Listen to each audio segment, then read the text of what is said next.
Okay.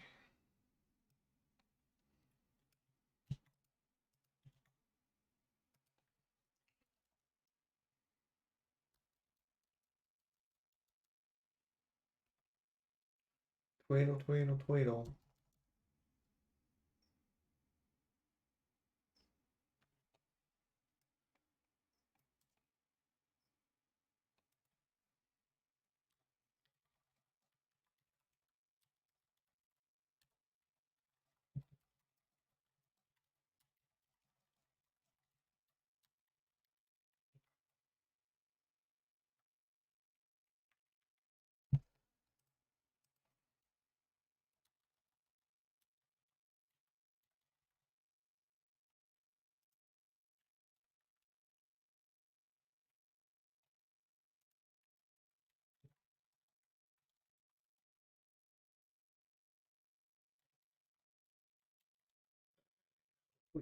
Press the button.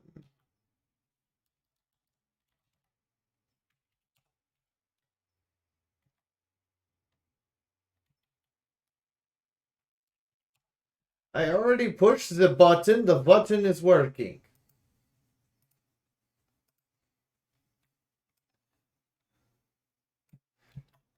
Why do I always... look, every time I pull the lever, I pull the wrong one. You pull it.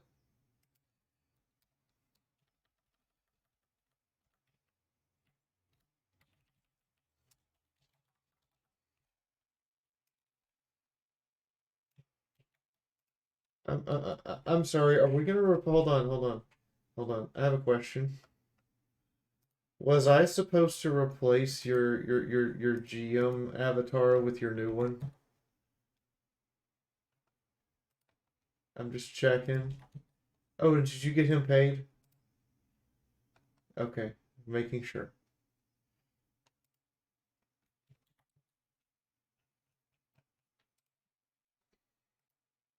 Okay, well then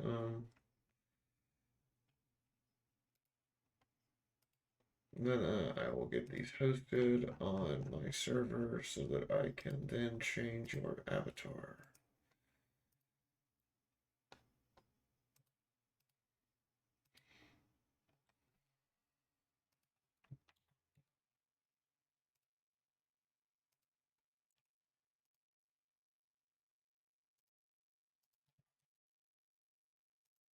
I for this one we don't need the transparency, but thank you.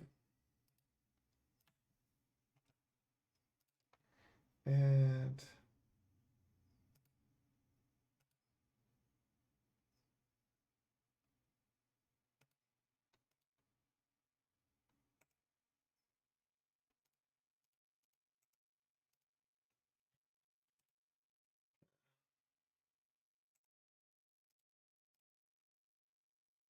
oh, I need to know how big the image is, exactly how big it is.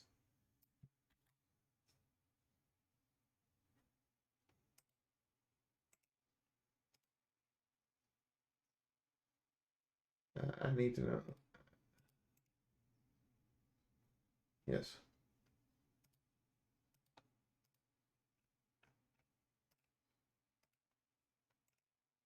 Oh, okay. Well, I'm gonna have to download these and cut it down because that's not gonna fly.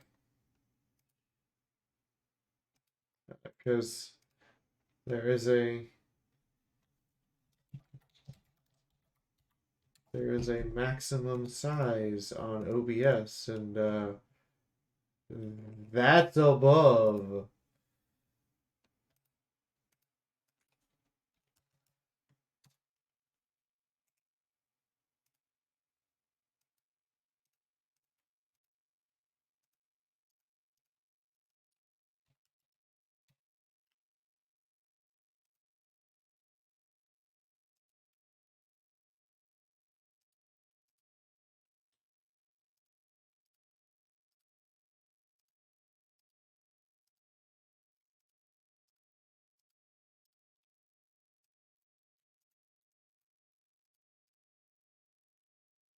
Okay, these are.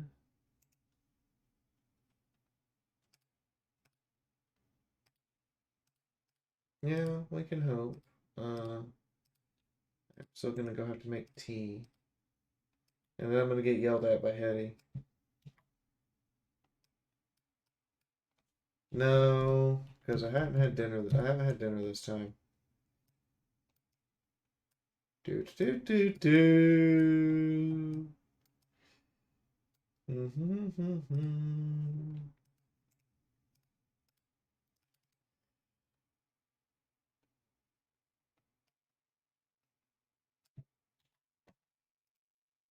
Okay. Cool. You're set up. Look, I was trying to get all this set up, and time limit, and it was food or nap, and I chose nap. Now I've partially, regardless of the choice I was going to make, I'm going to regret the choice.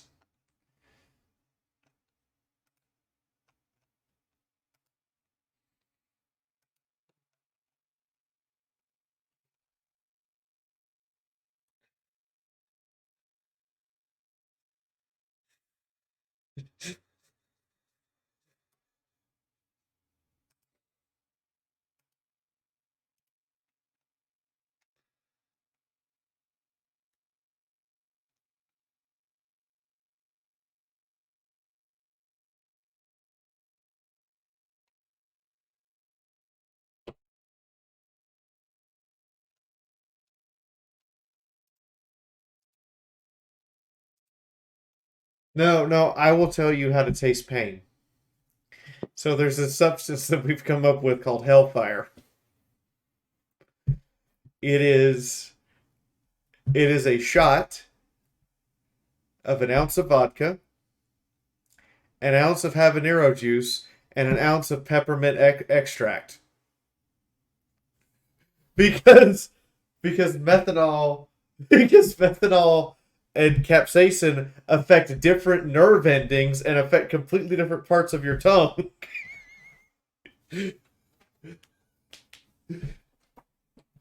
That would be correct at the moment because I have not fixed that setting yet. So let me fix that setting.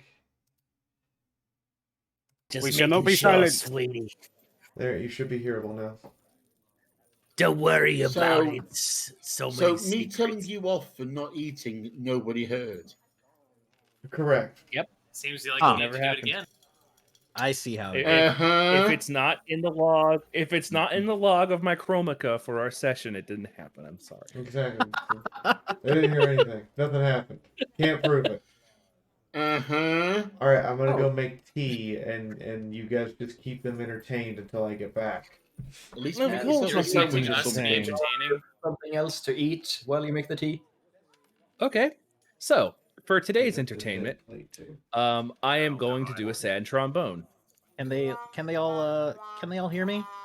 I can't tell who can or cannot hear me. They should be able to because Fiora said that they set the thingy up. Mm-hmm. Chat, can you hear us? Should be able to now. So, chat. Here's what's up. Yeah, they can.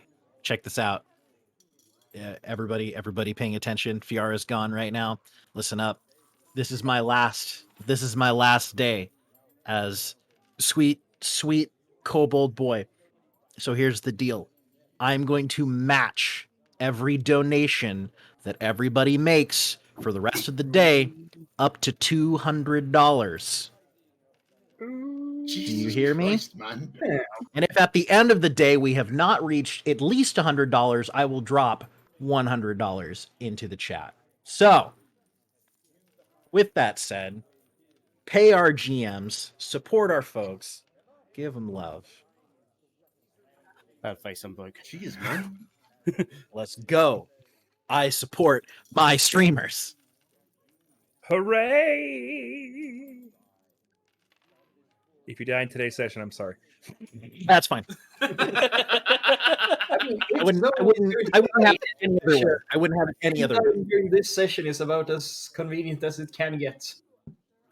I mean, so up to 200, I will match every donation. I mean, I want to see that hit.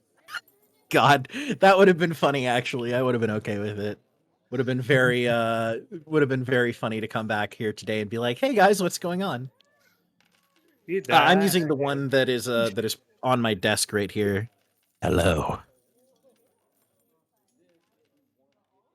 All right. Hello. Hmm.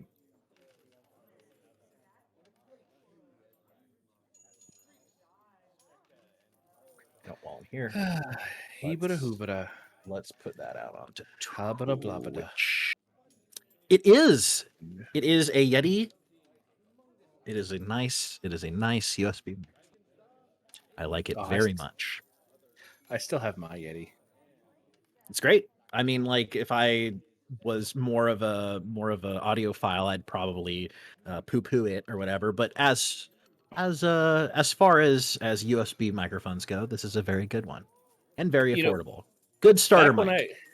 Back when I used to actually live stream on Twitch, back in the day when I used to do gaming, I used my Yeti. Nice. I mean, it's good. It does the job. I've been looking into getting a proper mic. I just don't have anywhere for it. Mine's connected directly to my desk with a clamp. To your desk. Did you plug it in? With an arm like that. It's screwed into my desk. Actually. It's great. I just put mine on the desk with a sock on for pop filter. Hooray! I mean, if it as long as it's not in the frame, it can look as stupid as it wants to. Pretty Fair. much. As long as it works. I tend Oh, to just have man. mine at like a 45-degree angle from where I'm talking. I wonder. Never mind. I'm dreaming of a bigger desk, but yeah. I'm dreaming of a white Christmas. Blah blah blah. Oh boy.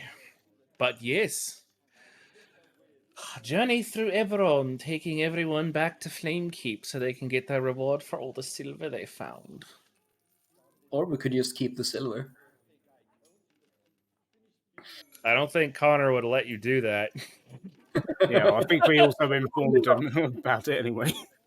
Yeah, Garrett kind of knows With it's like coming. 3 separate so messages. one of which he's trying to read. Trying to But decipher, yes. yes.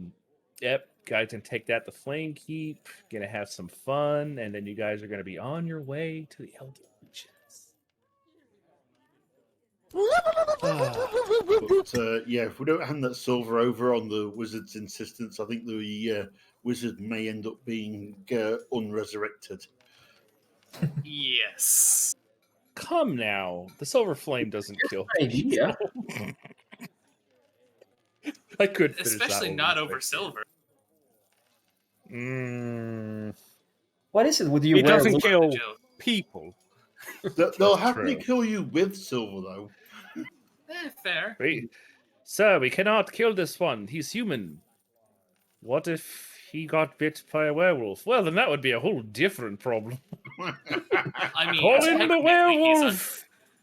technically he's undead, I mean, so... when you die, you revert to being human again, so who could tell? Except for that very strange thing you guys noticed that the Duke did in the tea house. That was very weird. The Duke was always Yeah. weird, though. That's not surprising. And also quite frightening. He was kind of a jerk. Massive jerk. Completely agree. Hello, Dreamer Glitch. I'm doing well. Alright. I am prepared for my earful. Go ahead, Eddie. Have you made yourself a sandwich? No. Go make yourself a sandwich. I literally don't have the materials. How about How can you not? ramen? I don't have the materials for that either, props. Toast? What materials do you have? I can either cook a full meal or skip. Those are the choices. Because I have bread in the house. I have like frozen veggies and I don't have anything that's instant or quick right now. I have frozen veggies and and actual meat I'd have to thaw and all that stuff. So unless you want to wait like 45 minutes, going as Yeah, let's continue. is, I'll make you a We- deal. Chat DoorDasher.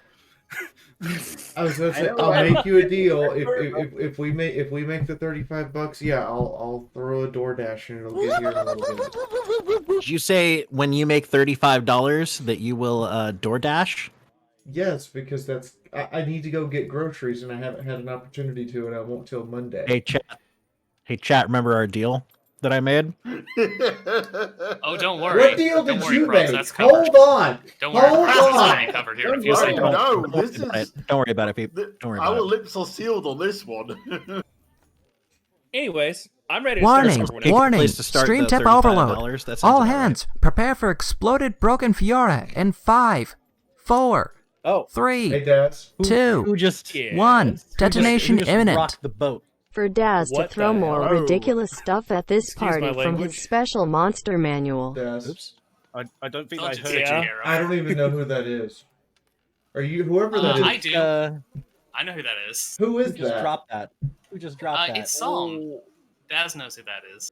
Psalm. Okay. Oh. It is. Who is Who just that? dropped that? oh. What? Are you sure, dude? That's a lot of money.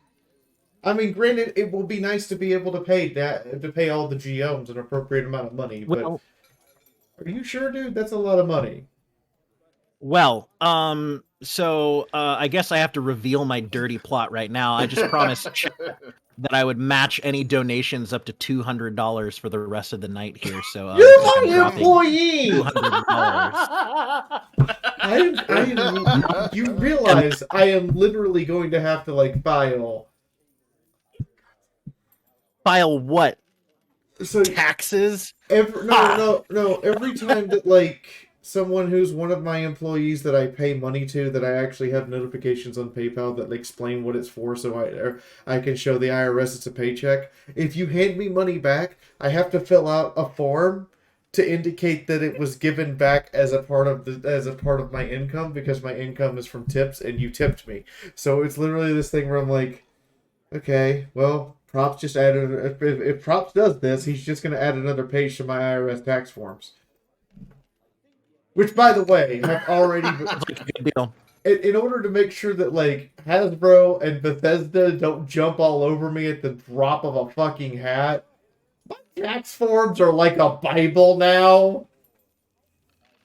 Fine, no problem. I suppose I'm not going gonna stop you. I'm just letting you know that every time that one of you do that, I have to fill out an additional form on taxes for each one. Would it be easier if I did it in bits instead? No, Okay. All right. there is no getting around me having to file that form. I'm not complaining about filing the form. I'm just illustrating that you're making it where I can beat a Hasbro lawyer to death with my tax papers, literally, by stapling them together and just beating him with them. A worthy cause. Alright. Well then, In that case, I'm going to I'm turn this ready. over to Dazzle now, and I'm going to resize his avatar because, oh my god. okay. Boy. Goat Boy is amazing. Goat Boy is massive. Apparently, Goat Boy is freaking gigantic. Yes. Okay, then. Let us continue. All right, so let us go with what happened last time. Last time, party made their way. We're leaving Thaliost, and on their first camp, they noticed a castle. The castle of Silvercliff Castle was gone, completely gone. As they decided to venture over there, they saw this very strange devil, bit flamboyant, seemed to know they were coming. They wanted the release of the Blood Regent and her not really servants, but the common folk that were inside the castle. They made a lot of trades to make sure that her and her associates were turned to Flame Keep unharmed. They were very keen on making the deal that they were unharmed. So, He said he would do so, and eventually he left after the trade of some goods and things like that.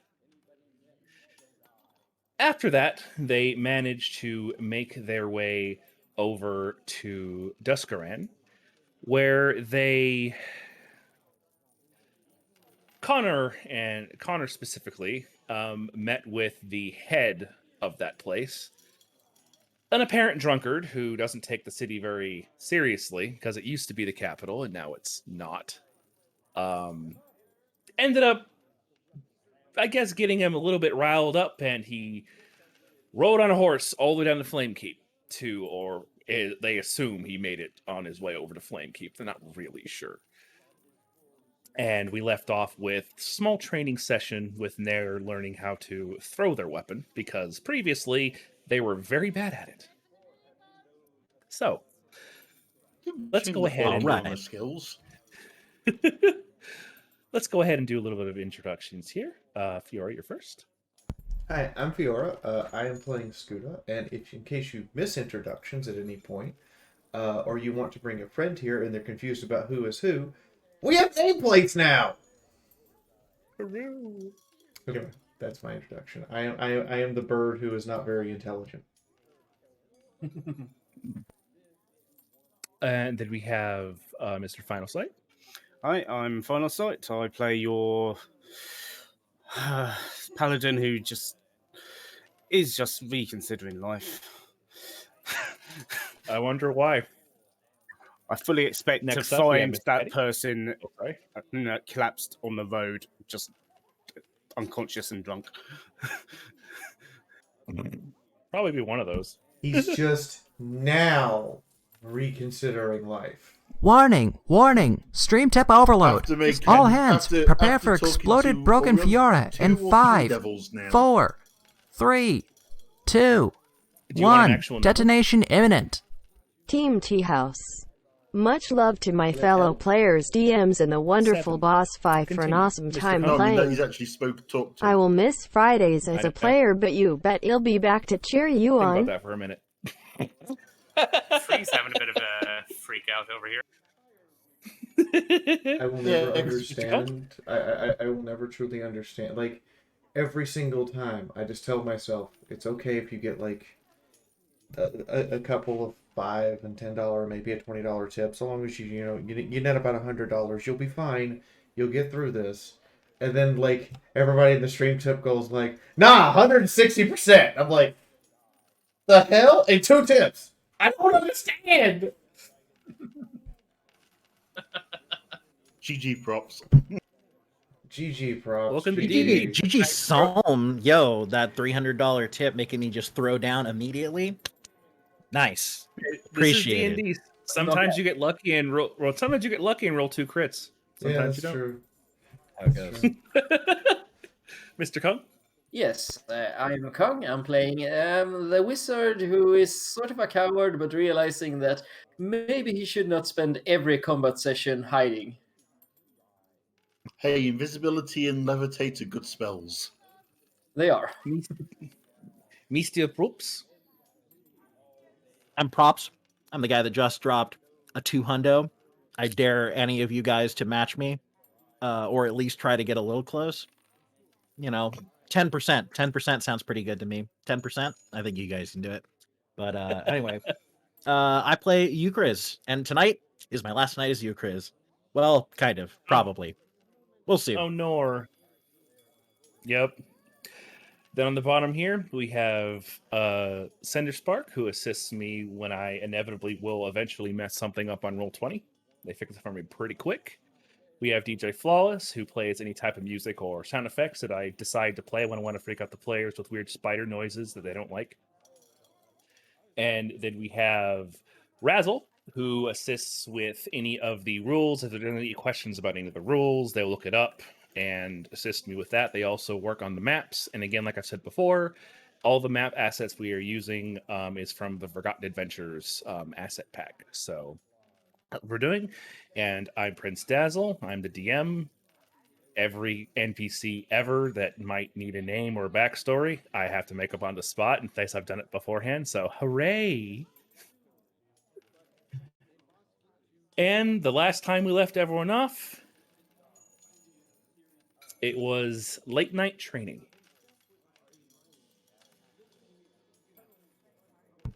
You all have been training for... You were training for quite some time, and Nair's gotten quite used to throwing their spear. They're still not the greatest at it. The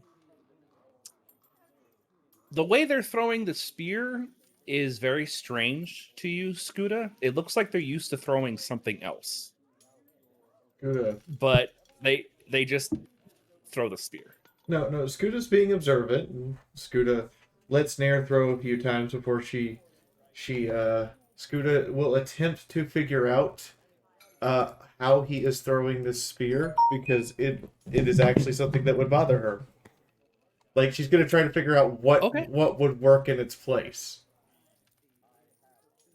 Just for my own brevity, go ahead and do I do an insight. Just you're trying to be insightful, and you're aware of how, combat and stuff works. You might be able to figure out what's going on with the weaponry.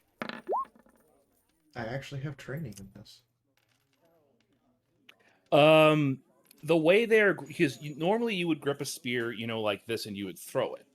They're gripping it like this, like they're trying to throw it at a weird angle. They have training with a throwing weapon, but for some reason they're trying to throw their spear this way, and it's very weird.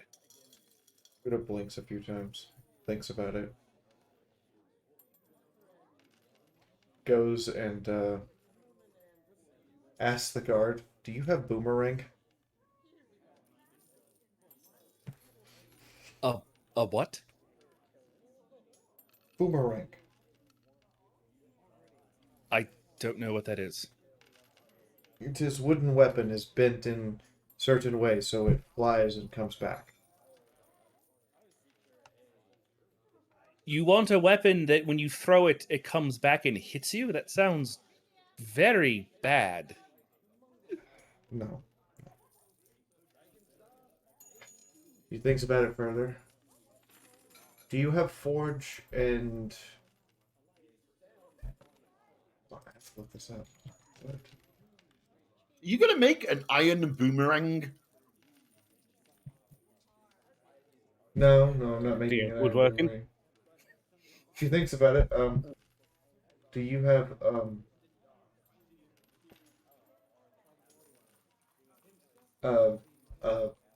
birchwood and an ingot of iron that I could buy and make into a weapon?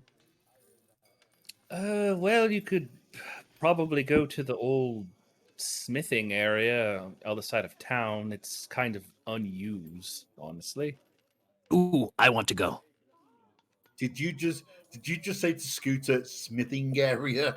Scooter's eyes light up. Well, yes, as you know, this used to be the capital of Thrain, and we had a large area that we would use for military and things like that. It's been decommissioned for quite some time. If you can start the forge up, then you might be able to find something over there. I mean, it's only going to be basic old materials, probably nothing better than iron, some wood for spears, nothing great, but go for it. I mean, we're not going to use it. There's no war going on, so it's just collecting dust. It's yours. Do whatever you want with.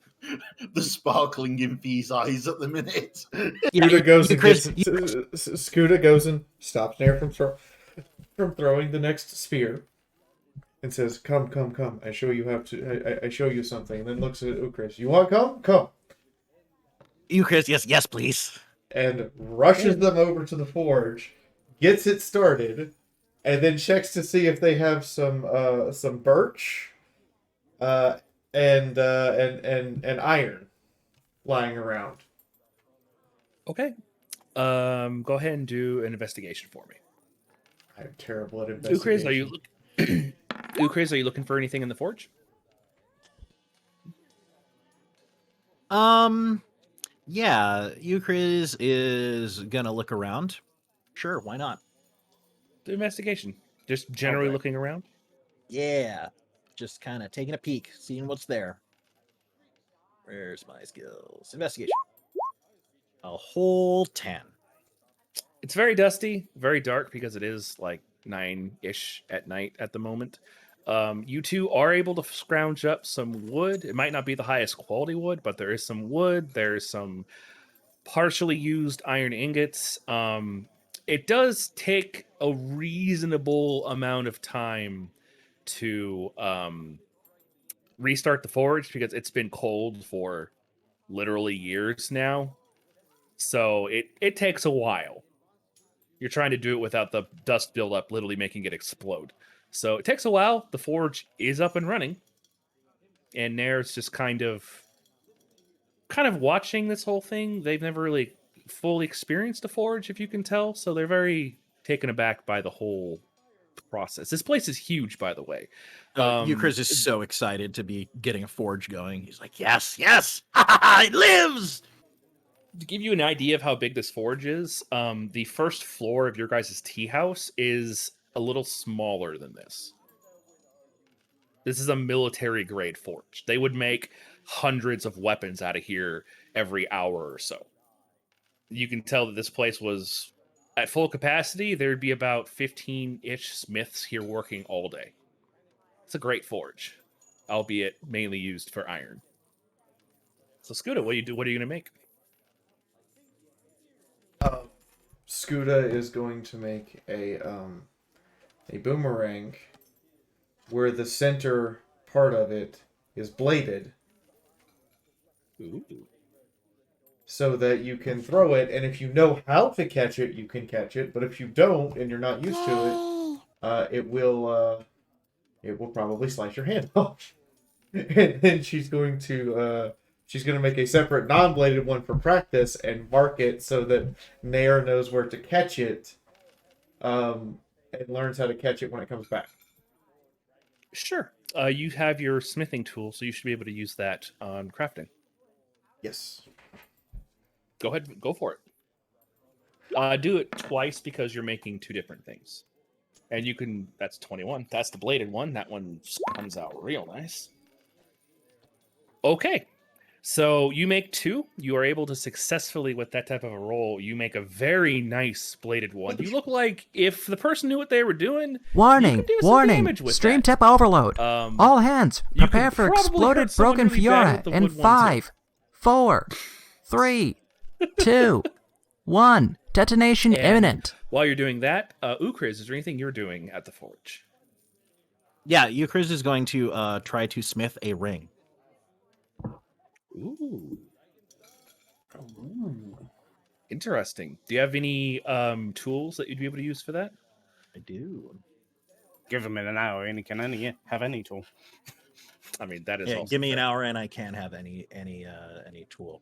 I have jeweler's tools. Would that be able to be? Would that be able to be used to make jewelry? Actually, probably would be. I'd imagine. That's generally what they were used for. Yes, making jewelry. Sure, go ahead. So. Go ahead and use your kit and see how successful you are.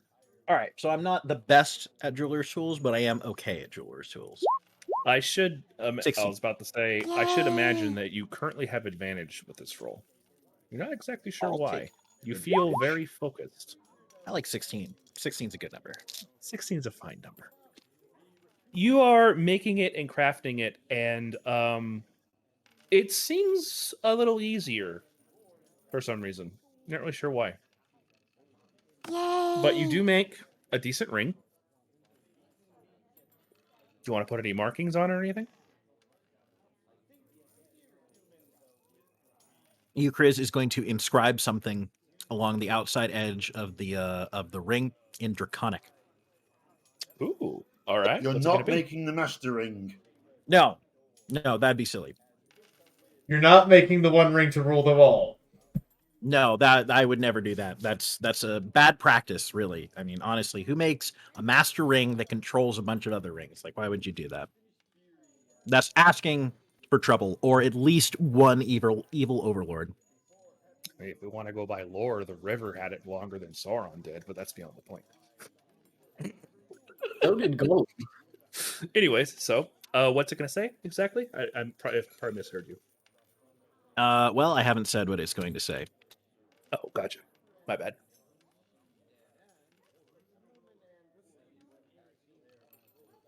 Euchris is going to keep what it says a secret, but the DM knows.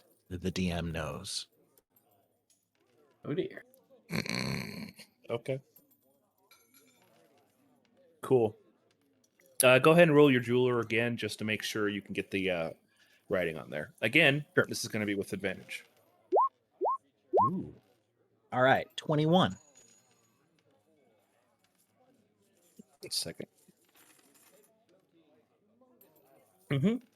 As you're you notice as you're making the small marks, you're about to make a mistake when you're doing some of the sketching, and your hand just kind of moves, and you don't make the mistake.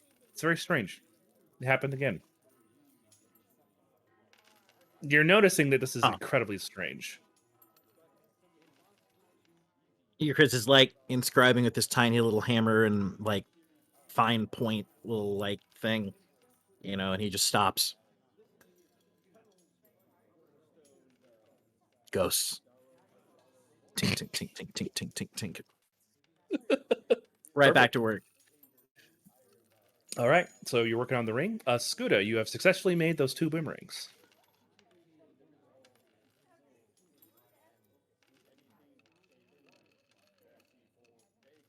You're now holding 2 boomerangs. So Scuda is going to look over at Nair and hand. I keep forgetting. Is it they or her? Whichever you prefer. Hands her the wooden boomerang with the red area marked where the blade is, and a green painted area where she's supposed to catch it, and goes, "Okay, so just like you just threw the spear, throw this. It does come back. You want to catch where green is," and then she holds up the bladed one. So when you use real one, you don't hurt self.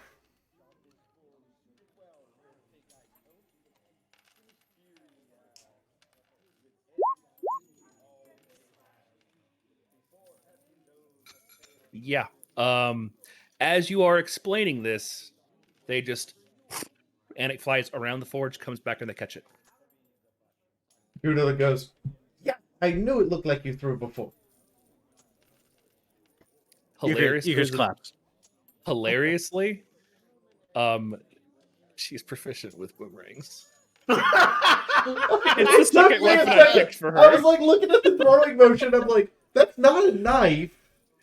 It is literally the second weapon I picked for her. She just didn't That almost looks like a frisbee, and I'm like, no, that's a boomerang. Yep. She's very good with it. She's very good with it. Scuda will hand her the... I like this a lot better. Next, you gotta make her a chakram. Oh God. Get Xena Warrior Princess all up in here. Don't you dare. We're gonna make Lucy props. When she grows up enough that I can make her a breastplate in the shape of a corset bustier, we'll talk about chakrams. Okay. It sounds like you got to get overruled on that one. Yep, I know. They are going to take the boomerangs, and they're going to look at them and eventually put them in the jacket. Thank you. I've never been... Well, I'm not used to getting stuff. You are not used to being treated like equal, or you were used to being treated like object, not like child, and you are child. You should be treated as such. All right, I understand. Because description of your previous caretakers has been disturbing. Well, in this subject, I don't think I'd be able to call them caretakers.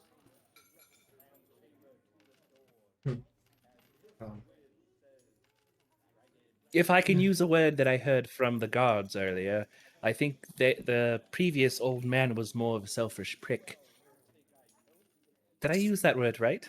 Giggles and That's an nods. understatement. That is good way to say, but don't say that unless you wish to insult someone because they are a prick. All right, I understand. In the forge, is there something like a discarded small buckler or something? Make an investigation.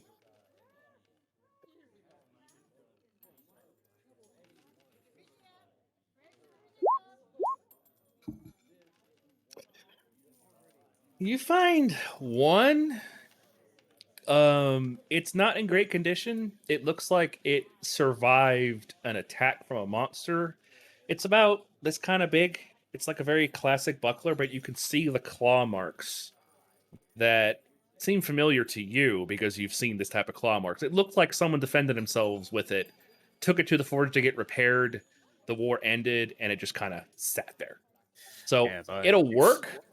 It'll work, but like you know, it's small enough for her to use and see whether or not she gets on with it.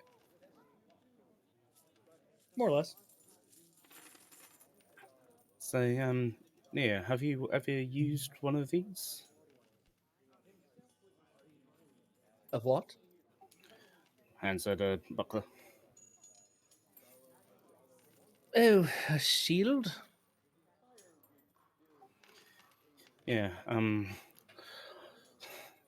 so just you've seen how it's I've used it to defend myself, and I think you would benefit if you could use it. Well, I mean, looking at all of you, you're the only one with a shield, and you're the only one that gets swarmed by things. If I put this on, am I going to get swarmed by monsters? This is a shield fair observation. do tend to make you big target, yes. I'll keep it in case I need it. Thank you. It's good to have just in case you are swarmed. All right, I can do things if I get swarmed, though. Blink, blink, blink, blink. Scooter is genuinely beginning to suspect this child might be able to end the world. I mean, if you want, I can show We already you. knew that. Yeah. I mean, just if you want to. I don't want to hurt anyone, but I can... The old man showed me how to do something, and I'm pretty good at it. What is it that you can do? Well, if you like, you can surround me and I'll show you. Looks at everyone with raised eyebrow. Yours is like, I will attack from the left. Who's going to surround Nair? Mark will take a deep breath and approach. Okay. So, Connor. Okay. As you all get around, they kind of think for a moment, and they just say, Vela. Everyone make a Constitution saving throw. And everyone within 10 feet of me gets +2. Cheater. The DC is only a 10, so it's not likely anyone's going to fail. Really? Really, guys? You were saying, Daz. You were saying. What are you saying? Whoa! Okay. So I got a 5 and Daz got a 9. That's definitely two nat ones. Wow. Connor, you hear the word and you know what's coming, because you are familiar with clerical training. This is a word of radiance. So you succeed. Scuda, You're just durable. Mark and Ukriz, you guys aren't expecting anything. Oh boy! Scared just goes, Mark and Ukris And- knocked on their butts. So what you two experience is they say a word that you may or may not understand, and this radiance just kind of out from them about 5 feet, or just around them, and it slightly burns in radiant damage of 4 damage. Ow. Oh, yes, my brother. Oh, so bright. I could do Oh, Oh, I sorry. tell you, kobold eyes. It was either that one or the spinning spears, and I thought that one was going to be worse. Looked over to Connor. Wait. Spears. Spinning spear? Sure, she walks away from all of you to do the spinning spears, and they use you see these spectral versions of Nair's spear just kind of spin around them and they disappear. That's my favorite, but I didn't want to hurt anyone. Oh. There's Thank that. you, Nia. Um, That is. Well, not wanting to hurt anyone and being incredibly efficient about hurting everyone are two different things. That's the cleric one, right? It's Yeah. sword burst, but the flare Oh. for Nair is its spears instead of swords. Sword burst. Not Yeah. what I was thinking of. I was Yeah. Why do sorry, I it's have a this cantrip. impression that Nier can cast harm and cure spells? I was actually expecting that to be spirit guardians, not swords. dear. Yeah. Thinking cloud of daggers, but with spears. And I didn't mean to hurt any of you, so give me a moment. No, it's Mark fine. just kind of brushes It's off fine. the singed hairs from his arms. No, I just it's quite all right. Because just like I have It's a little okay. near shaped silhouette just stuck in my eyes. It's fine, no problem. To remember Okay. you by. She's about 20 feet away from you guys. Ukriz, she points at you, and you see this weird, like, little lightning tether just kind of hit you, and you heal 5 points. And then Oh. it bounces over to Mark, and you also heal 5. I'm back to full. It's like, thank oh, you, it Nia. heals both of you. Blinky spots are gone. Thank you. Now I'm spent for the day. I can't do anything else. Oops. That's how it goes. Well, I At mean, least I have a boomerang now. you have a I boomerang. mean, we're probably going to rest for the evening now anyway. It's near. Yes. Those spells are very useful, but they're offensive. A shield is defensive. So Yes. having a shield will make it less likely for them to hit you. I have one more thing I can do from a distance. Though I don't like doing it because last time I did it, it really hurt someone. I don't know how to control it very well. Can you describe it? I look like at then- you and you. Well, I can look at someone that I don't like, and they repeatedly get struck by lightning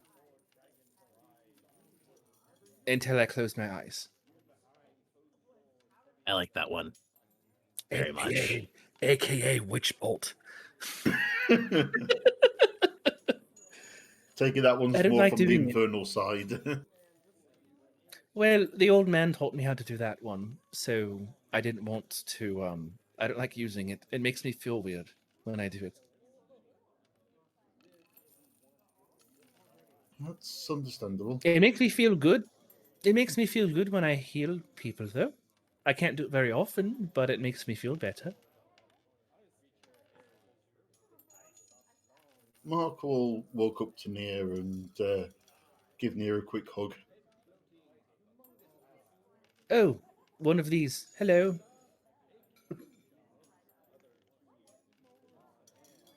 I don't think I'm ever going to get used to that. Well, maybe not. But you're a good kid, Nia. And I like that you want to help people. I try. I have a question. What's up? I'm looking at everyone in the group. Do I have to cut my ears too? No, What? your ears are fine.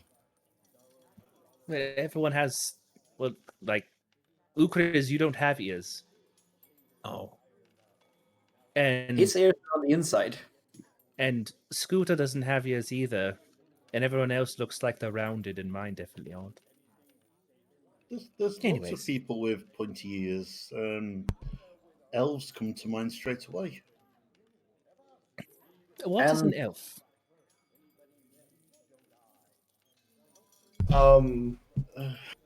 Has Mark, pointy I believe ears, you- lives in Explain this. forest, usually only eats vegetable, kind of skinny, kind of tall, pale skin.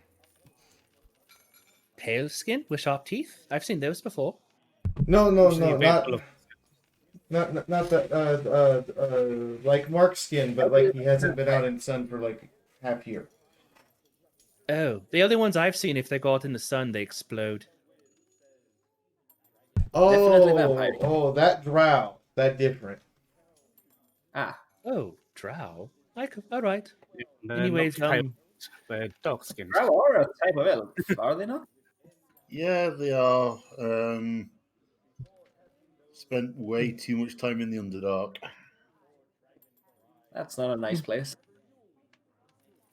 Every place is nice if you find someone who saves you from a bunch of goblins. That's fair, though I'd rather go to a place that doesn't have goblins. Oh, well, we're here right now, so I guess you got what you wanted. Yay me!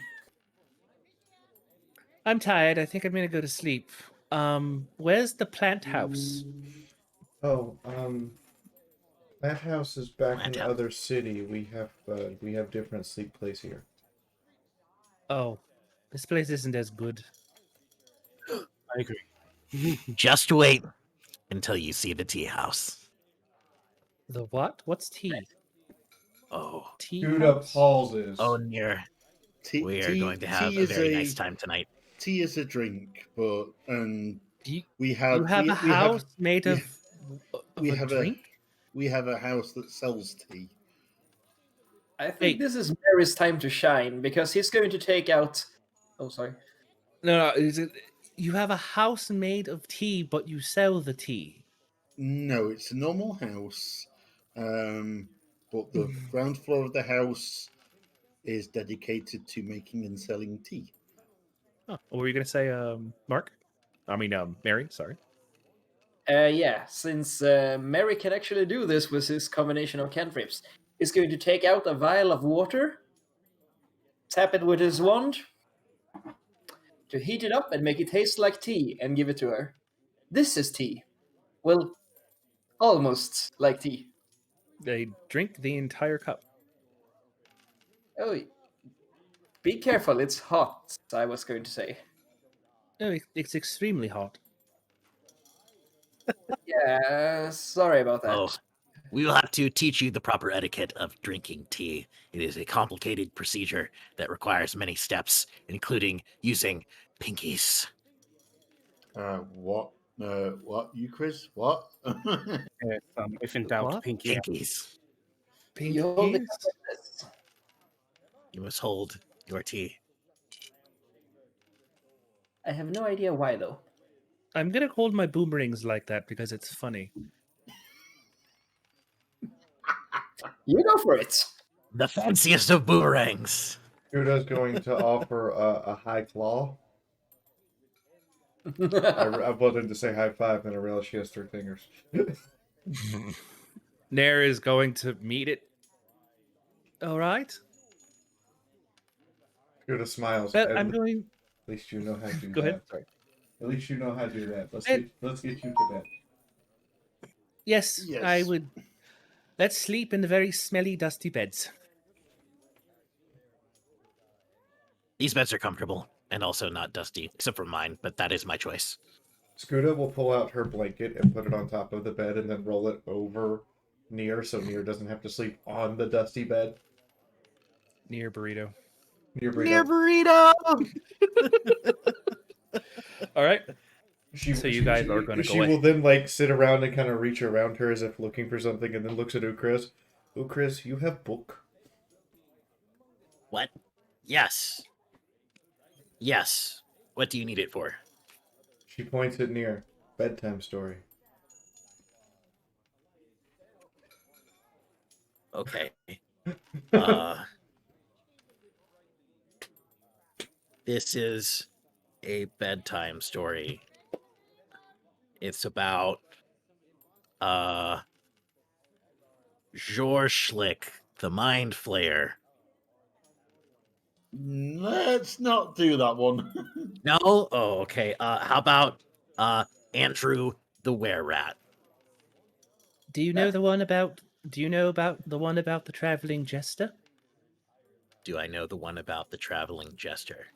Maybe. Yes. Was their name Pagliacci? No, they didn't have a name. I don't know the one about the traveling jester. Euchris sits down and looks There was expectantly once- at Nier. There was once a traveling jester that would go from town to town and make a performance. Everyone in town was supposed to laugh and be jolly with his performance. Anyone who didn't, he would slay and wear their skin. That's the story. Is that it? Yes. New story. Better story. Here we go. Are you ready? Oh, okay. Once upon a time, there was a man named Knight Templar Garrick. And Knight Templar Garrick was a bronze dragonborn paladin. But not like the one that we know. Actually, his name is Merrick. Yes, Merrick. And he was actually silver, not bronze, because we are not going to tell stories about our friends. Anyway, one day, Knight Templar Merrick, no relation, was on a bridge, a normal bridge, not one that was infested with undead, and he was definitely not fighting. Oh, I am terrible at this. Scudo, why did you make me do this? I didn't make you do this. I ask if you have book. I can read, not well, but I can read. Go ahead and do a performance for me, Chris. Okay. I am just what I had hoped for. Wow. Nair has taken in the information about the bronze silver dragonborn named Garrick the Merrick. Nice. Okay. Good. We're off to a good start. And that he liked bridges. That's what they got out of the story. Yes. Good. That is what they needed to get out of that story. They do eventually fall asleep because they're tapped for spells. Scuda hangs her head. We need Bard. Yes, you need Bard. That reminds me, Euchris, I got this for you. Hands in the Draconic common primer. What? What is this? You seem to have problems translating in words when they're written.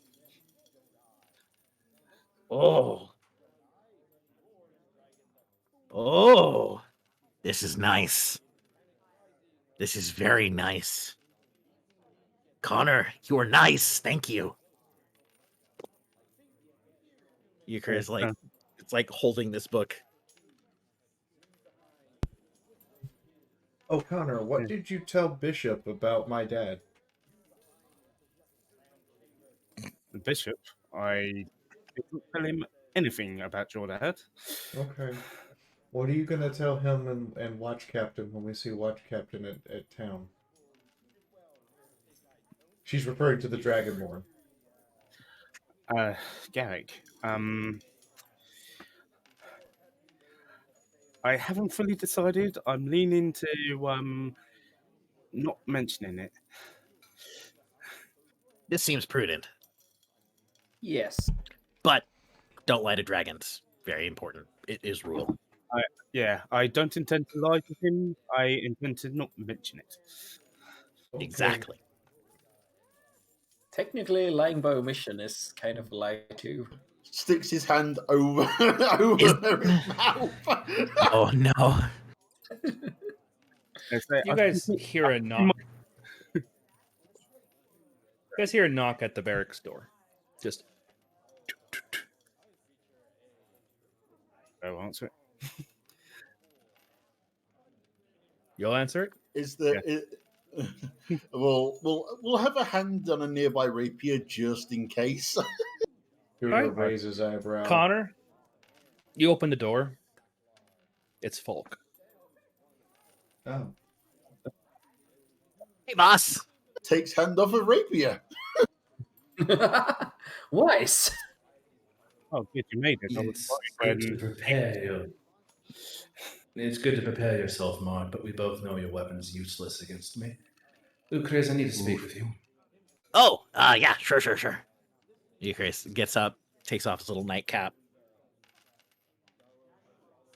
runs outside with the Falk. We can do it in front of your friends if you prefer. Oh, okay, cool. Euchris runs back inside. So, So Scooter is actually not in a bed. She's sat against the wall with her axe next to the bed Nier's in, and she's propped up against the axe. I was watching you crafting earlier.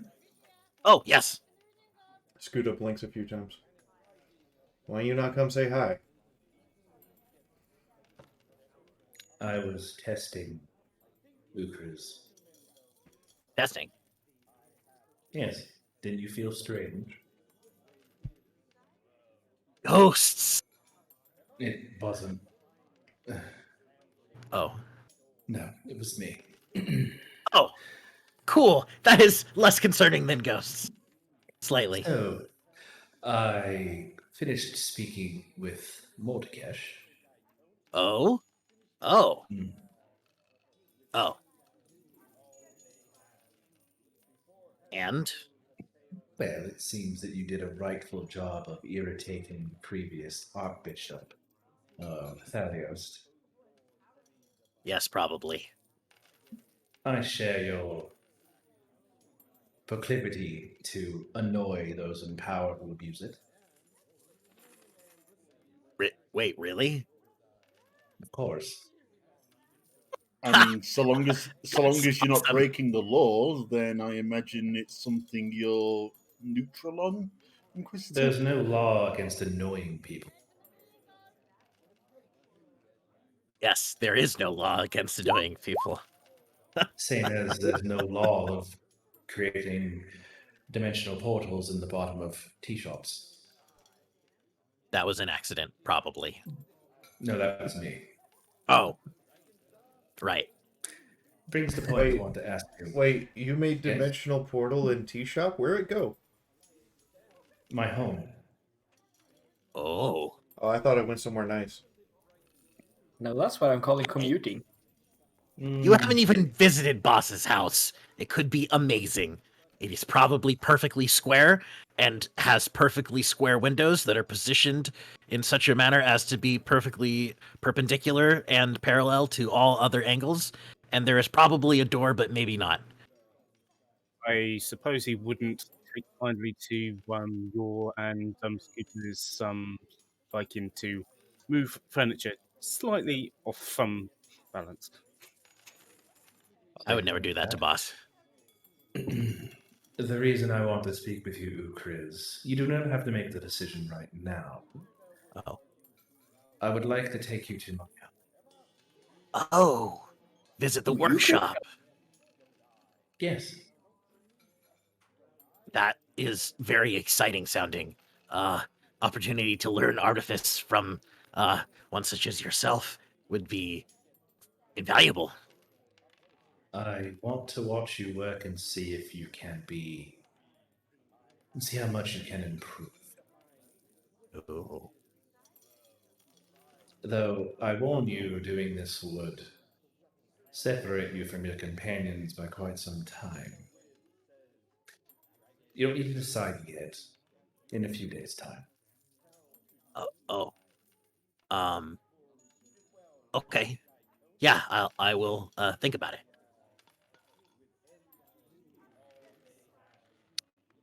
And this is for you. Oh. He pulls out a small, very small booklet, and he hands it to you. Oh, what is this? It's for you to read when you wish. I will meet you in the tea house in a few days. Okay. Well, I will see you back at home base then, and we will check out your new portal that you made in the basement somewhere. Where in the basement did you make the portal? Oh, you'll see it, trust me. I don't doubt it. He goes to turn to leave, but he kind of stops for a minute, and he kind of turns his head slightly. It was pleasant talking to you. Really? You quietly thumbs up to you, Chris. Blinks a few times. I'm unsure how I feel about this. You take Ukriz away? It's my choice, right? I need to think about it. Inquisitor, may I inquire how the meeting with the bishop went? Something about the phrasing. Sorry. You should know far well that any type of ambassadorial meeting with the leader of the city is private. But I will tell you that he is full of himself, and he can stick his great sword where the sun doesn't shine. Right, can I do that insight check in the thing? You're gonna insight check him? Yeah, go for it. Yeah, good luck. This dude invented the poker face, I'm pretty sure. You're not getting anything from him. Didn't expect to. Just out of curiosity. Out of curiosity. It sounds a bit too fair. Oh no, you guys are getting nothing from him. No.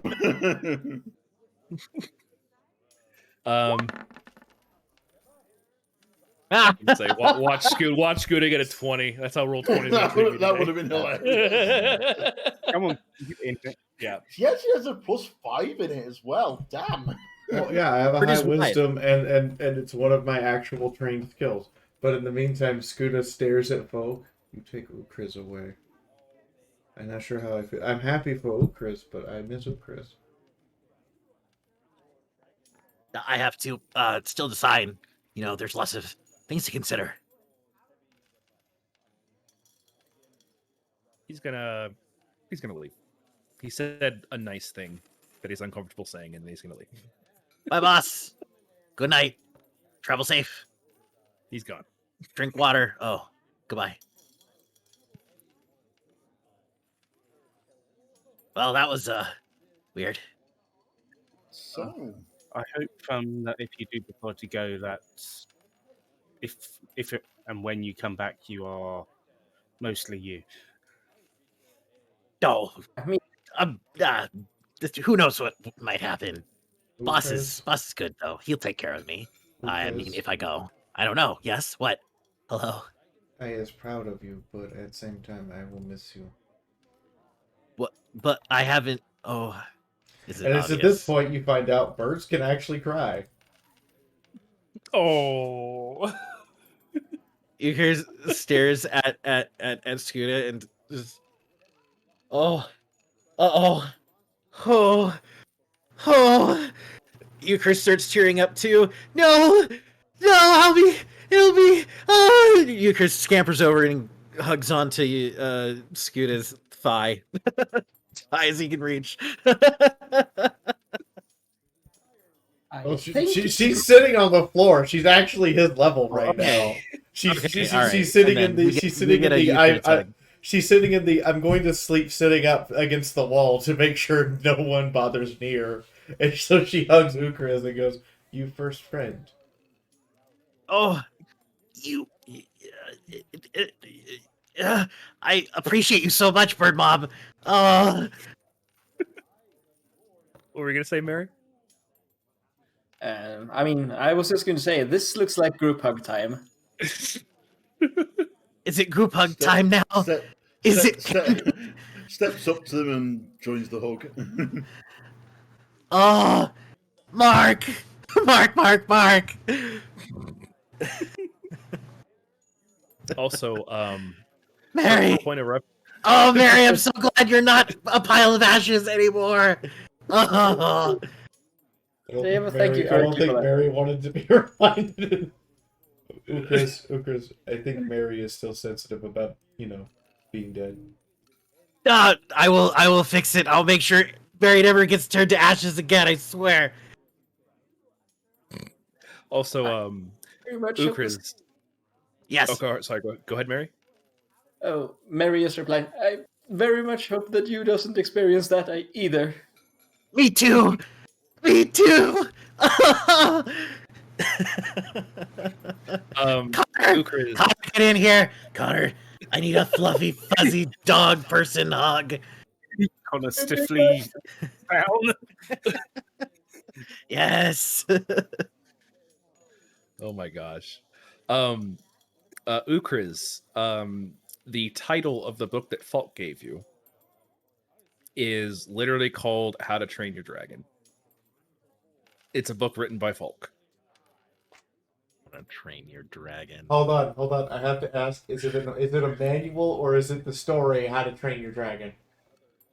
He'll have to read it. I can't believe you. I can actually 100% believe you. I hope it actually gives better training advice than how to train your dragon. Yeah.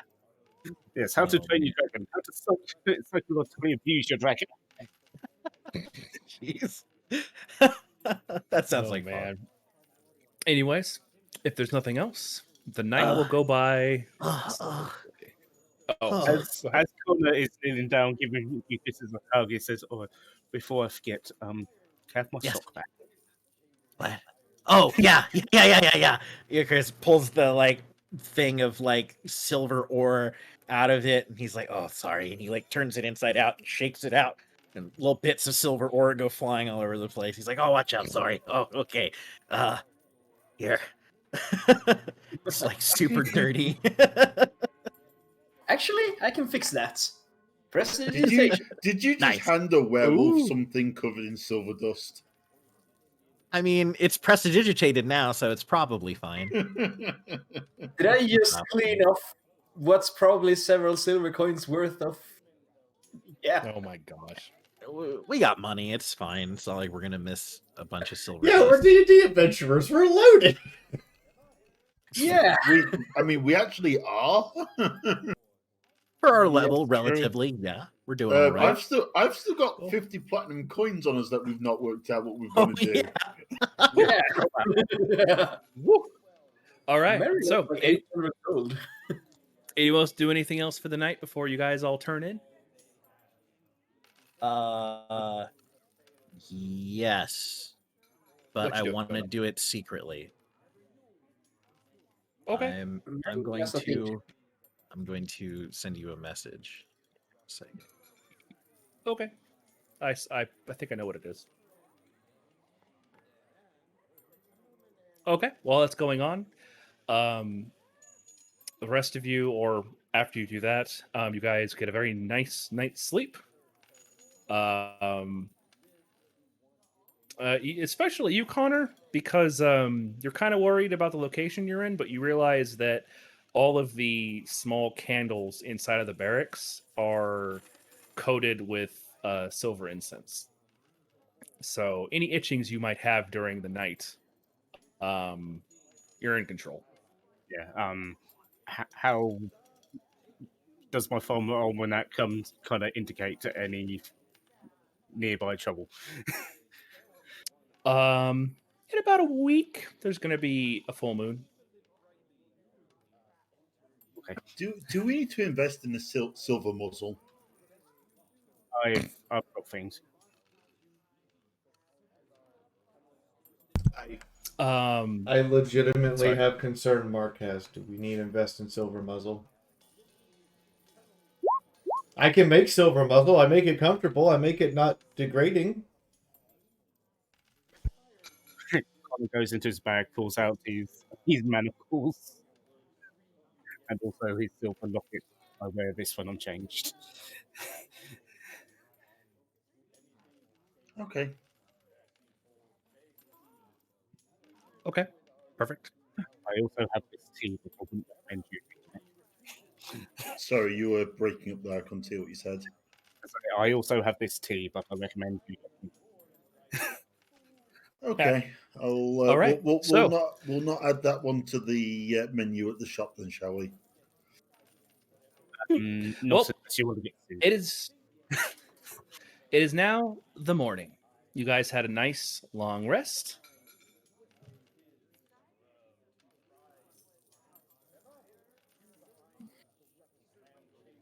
Everyone wakes up and Scuda is still asleep next to Nair's bed.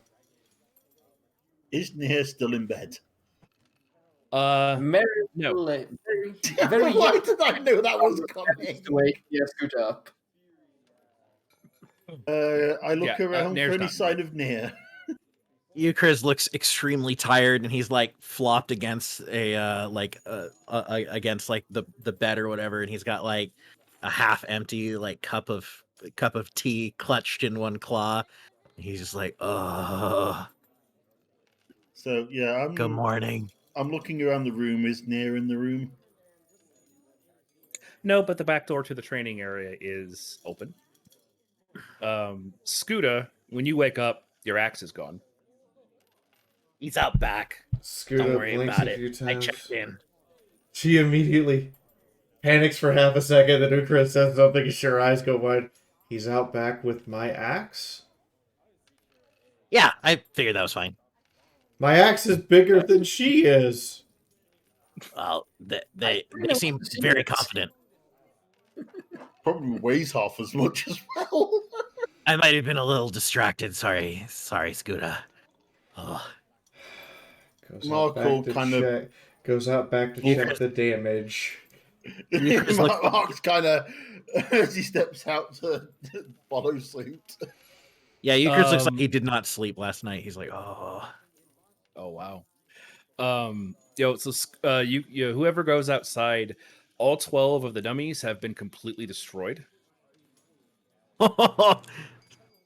And there is one left, and you are seeing this bolt of what looks like lightning coming from Nair's eye, and that whole side of the right side of their face, instead of being that nice bright white color, is pitch black, and the eye is red, and it's arcing to that dummy, and the dummy eventually lights on fire and ashes.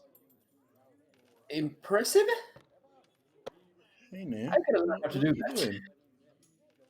Oh, hello. They turn and the black goes away. Hi. I thought you didn't like casting that one. No one was around. Nair, it is unsafe to practice alone. Oh, all right. If you get hurt, then we have to no one here help you. Oh. He was watching. The guard is over there with like a mug of alcohol with his helmet under his arm, just going like, I'm not paid enough for this shit. Is the guard like silently just like the alcohol's half upturned, so it's slowly pouring out, and he's not drinking it, he's just staring? Yeah. He's just like, I was going to stop them, but once the third dummy exploded, I just said no. I can relate to that. Scuda looks at the guard. No, you could have told her to stop. It would have been fine. Right. He walks over and he pulls from the back of him your axe. I did not let them use this, though. Thank you. She hands him 10 gold. Replace dummies. Oh, right. Hey, thank you. Making them more durable that a child can't just obliterate them. All right, then. Oh, yes. We rustled up some bacon, breading, and such for all of you to eat. Hope you had a good night. I did. I'm not sure Euchris did. He seems to be a bit out of it this morning. What? Hi, Mark. Hey, Euchris, what were you doing last night? You kind of seem half dead this morning.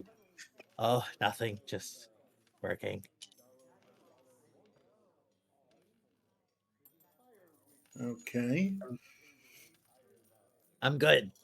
Let's go. I got tea. Oh, you got I tea. think Nice. breakfast would be a good idea. Thank you. It will be. You should have some, What? maybe you should have some coffee. Oh, this is caffeinated. I let it steam a real long Scooter- time. Scooter has a moment, blinks a few times, and looks at Connor. Connor, when you werewolf, does your skin regrow?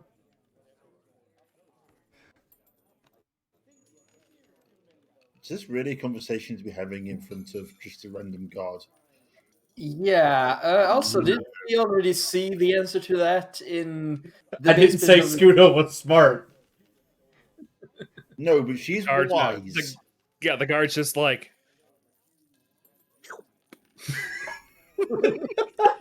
Yeah, the And guard's like, back to "Yep, I'm not paid enough for this. it's a Tuesday. We'll have this discussion in private. Scooter turns to the guard. Oh, I'm sorry. This is Tuesday for us. For you, this probably life-changing event. I apologize. Well, Let's just get breakfast.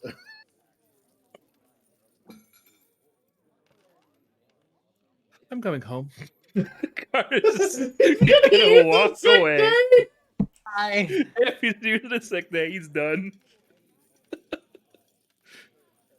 Yeah, I would have reacted the same meeting you two at first as well. I can't blame him. Yeah, and Perfect. Scooter. So, I have asked you not to try and keep that secret to other people, especially people of the flame. Scooter nod. I'm sorry. I forgot guard was still here. It's alright, and no, my skin. I've got a feeling That just broke before up. the That was hour. completely garbled. I didn't hear a word you said. My skin doesn't grow back. Oh. Okay, so And about the guard, I think by the time the hour's out, I think the alcohol will have obliterated this morning from memory. Oh, so I can't. I can't possibly use you as infinite source of werewolf hide. Good to know. Given that that's what Honk was doing, no. Yeah, you beheaded the last person who had that idea. The guard comes back with your guys' horse and cart. Oh, thank you. Oh, you probably want us to leave quickly. I don't know what you're talking about. I've been drinking all morning. I don't know what's going on. Oh, okay.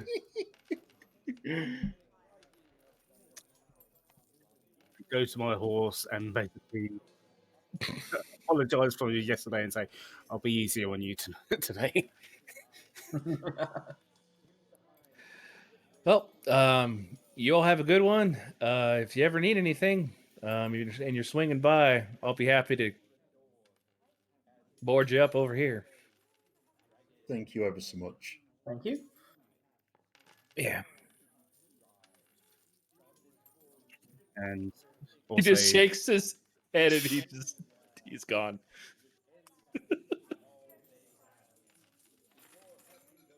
Perfect. So, is there any other business you guys have in town before you guys want to head out? just breakfast. Yep. Okay. Breakfast is all right. It's military grade, but like slightly lower because you can tell the person who just cooked it was very drunk. And it's not the druid's breakfast. It's basically like here. Yeah, Here, it's not it like just literally fell off the vine. yeah, it's not it's not tailor made to everyone, making it taste good. This is literally some guy that has some pigs and some bread. It's all right though. It's not bad. You can tell he tried to do something nice. You can taste a little bit of lemon kind of squeezed on it, but you can tell this guy would make Gordon Ramsay really mad. I use my spice pouch to make it taste good. Oh, okay. That'll work. All right. So, if nothing else, you guys are going to be making your way down to Flamekeep. It's not too bad of a travel. It's a very nicely made road because it's going from one capital to the new capital. It's a very nice road, so it makes it so your guys are traveling is going to be a bit faster than normal. Who's going to go ahead and make the first watch as you are traveling down that way? I'll do it. Okay. Make a perception for me. Euchris is going to sleep in the cart.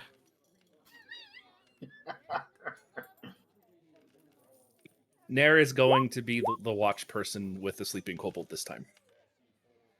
Nair is going to sit down like Scooter does for Nair, but do it for Ukris. As Nice. in sit in front of the kobold with their weapon out. Euchris feels greatly comforted. There are proud bird mom eyes. Euchris gives Nair a thumbs up and says, "Here, you can have the rest of my tea. It is very strong, though. Good luck." Ugh. Snoring Mark, kobold noises.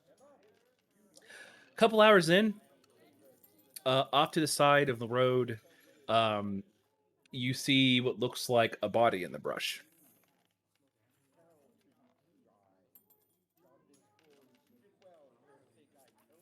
Hey, Scooter, is that a body over there?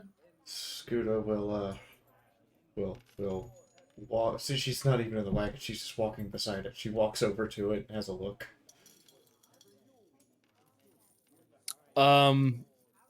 Go ahead and do an investigation for me.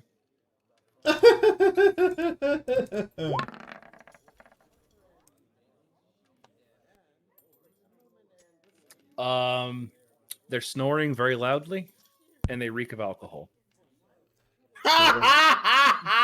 Scooter rolls her eyes. Are there horse tracks nearby by any chance?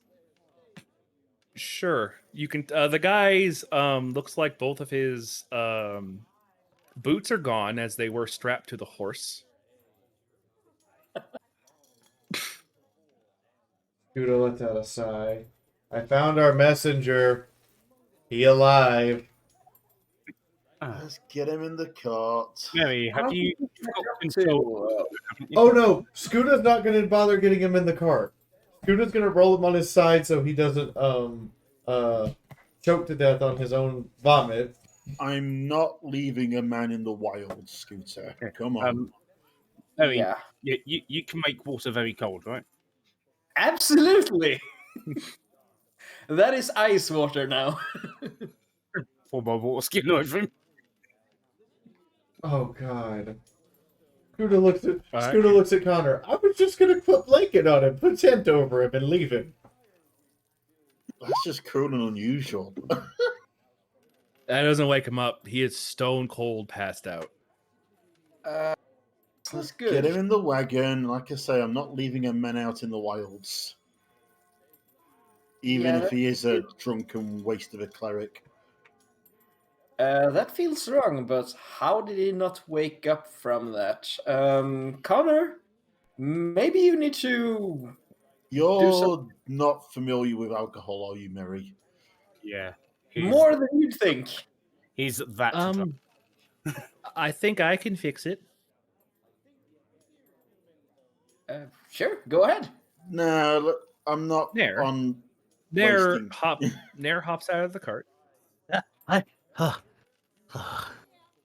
Go back to Pulls sleep, out you Chris.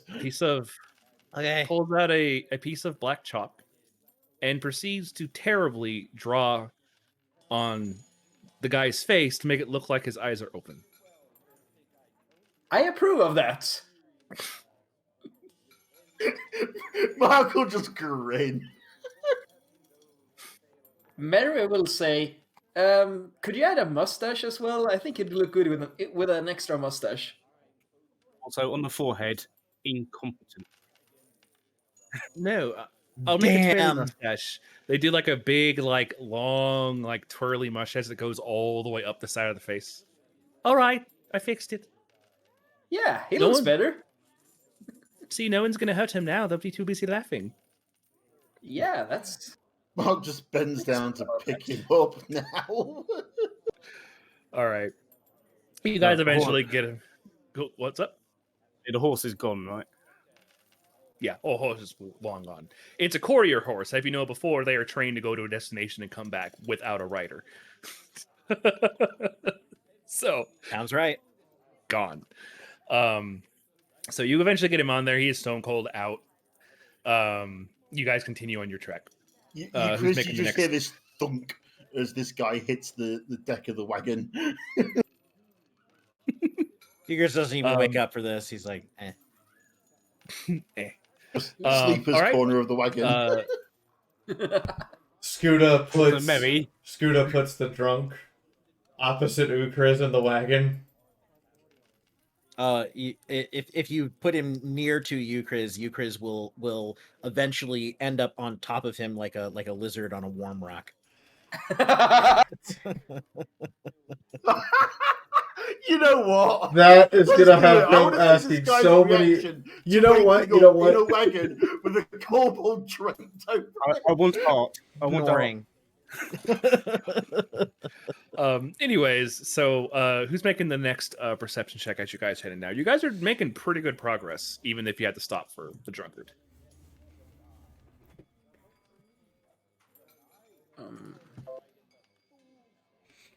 I mean, Mary could do it.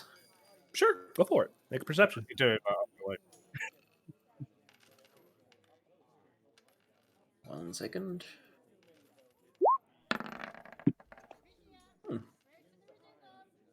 Not bad.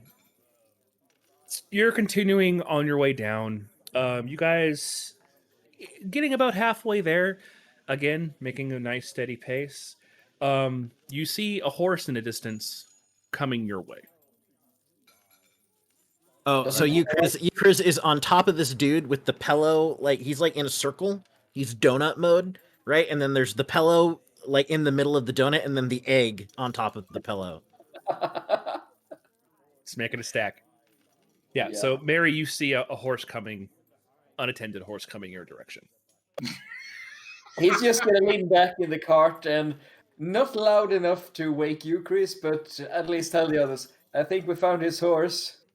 Let the horse go. On its way back to town. Let horse go. It did its job. We're gonna drop him off and where he's supposed to be. Then he figure out how to get back on his own. I didn't say he would have to walk. As the horse passes by you guys, you see that dangling on the side of it are these two straps with these metal boots, just kind of on its side. What are you? Chris, are you saying something? Nope. Oh, okay. So I saw your mouth move, so I thought you were saying something. All right. Yeah, can we check him to see whether or not he still has the note, or whether or not it was on the horse and had been picked up by whoever set it going back? Sure. Go ahead and do an investigation on him. I think Ukriz is sleeping the sleep of the dead. Mm-hmm. Without actually being dead. Ukriz peeks one eye open slowly. Let's see. You don't really find anything on him. You're kind of looking at him. It's very difficult to get anything on him because there's a kobold on top of him. So whenever you're trying to like look into a pocket, like a tail flies in the way or a leg moves, it's very difficult to get anything. Like, ears down like this, and he's going, no. What are you looking for, Connor? No. I wanted to see whether or not no. it was on the horse. No. You no touch egg. Okay. The horse is passing it right now. If you want to stop it, I'm sure you can. Yeah. Jesus fucking Christ, roll 20. That's 2 nat 1s today. Come I on. want to point out I just- that you with a nat 1 is still a 17. Okay. Holy shit! The way yeah. I'm gonna rule that then is you find everything but the note, which are 12 different well-placed water skins full of alcohol on his person. Kuda has Alcohol, anyone? Kuda has No, idea. Mark actually picks one of them up, opens it up, and smells it, see if he can identify what the alcohol is. No. What is that smell? Scoot, Yeah. Scooter has idea. Mm-hmm. What if we pour alcohol into barrel, wash a water skin, and then fill them all with water?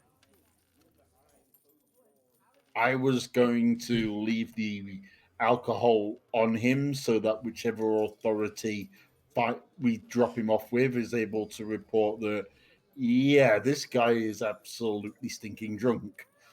Euchris that reaches is a into the good dude's point. pocket. Ooh, Chris, you find a note.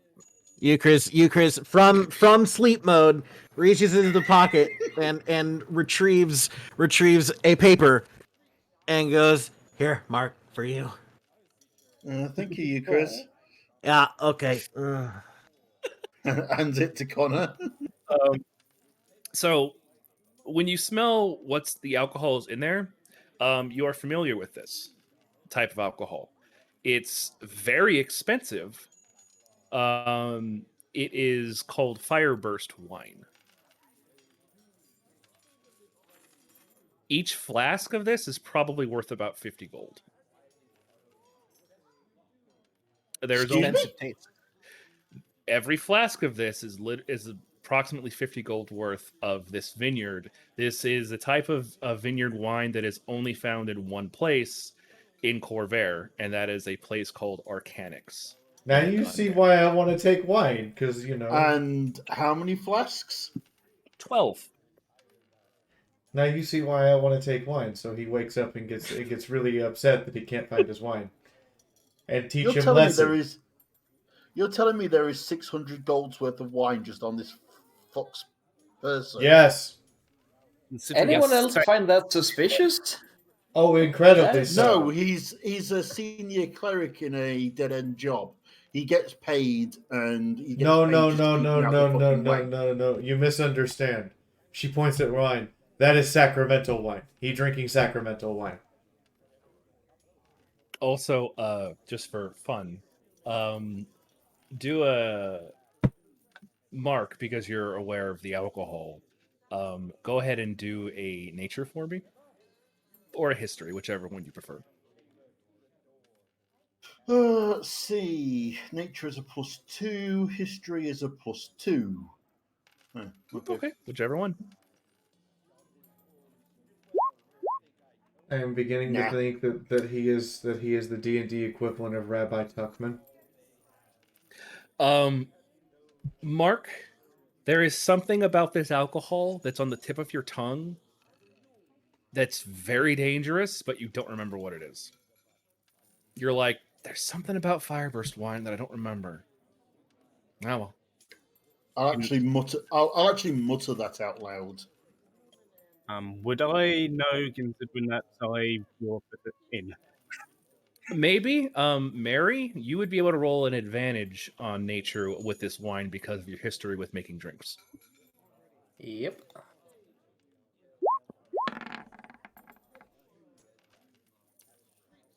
Mary, this is a magical wine. Ooh, magic. It is not. First, it is not legal to sell this in more than a quarter size of a water skin, because if you drink too much of it, you will become magically and permanently drunk. If you drink too much. So, I have good news and bad news. My fucking god. Why did you drink so much? There's a reason why he has 12 of those instead of like just one big like a normal person. If you drink, sorry, carry on. if you drink too much of this wine, you become permanently drunk. Yeah, and because this is illegal, that means that he is carrying on him contraband, which is Connor, and you are aware of this because of how contraband works. This is a different nation's stuff that is not legal in Thrain, so anyone caught with this, it's a hefty fine and jail time. We should probably get rid of it. No. At this point, are we at? How badly are we ruining this guy? Are we just wanting him to lose his job, or are Scooter goes to jail? Scooter stands upright. It is duty that this guy go dungeon forever. Then we leave the wine on him and we dump him with whichever guard we find first. No. We don't just put him with guard. We hand him over to... She turns to Connor. We hand him to Paladin. I'm taking him to Garrick. I do not want to be this Garrick man. it is then. All right. That's a plan. So, who is doing the last watch if you guys are getting to arrive later in the evening at about 7-ish or 8-ish in the afternoon, getting to Flamekeep? Who's taking the last watch? I'd say Mary want to get in some talk with Nair, ask her how she does the lightning spell. So he's gonna ride in the wagon. Oh, Scooter's still walking beside it because she's technically almost as fast as the horse. True. Every now and again, you'll sort of hop onto the back of the cart just to rest your legs for half an hour, and then you'll walk again. Yep. Mm-hmm. You were asking Nair about the lightning. What do you mean? The one you did this morning, where you destroyed the training dummies. I kind of want to learn how to do that. I just look at something and it explodes. I can't do it all the time though. Yeah, I mean, I can't do that. It doesn't work all the time though, and if I can't see them, it doesn't work anymore. Huh. It's really hard to focus sometimes. So it makes me feel angry though. I don't like doing it very often, but I practice because I want to help. I don't want any of you to die. So if I have to do something that makes me uncomfortable, I'd rather do it to make sure none of you get hurt, at least. Thank you for that. Likewise, I don't really like violence either, but I think I should probably learn how to do some if I'm gonna keep the rest of the people here alive. As I found out, I'm not a fan of violence, but I'm very good at it. Yeah, I've noticed. It's quite impressive. Scooter grins broadly. Good. Not fan of violence, but be good at it. Always number one rule. If you can't be good at it. Don't start a fight, but I can finish it. Yeah, I think that's a good philosophy. Also, I should notice by now, Ukriz, you've gotten a full rest because you guys have been traveling for several hours. Hello.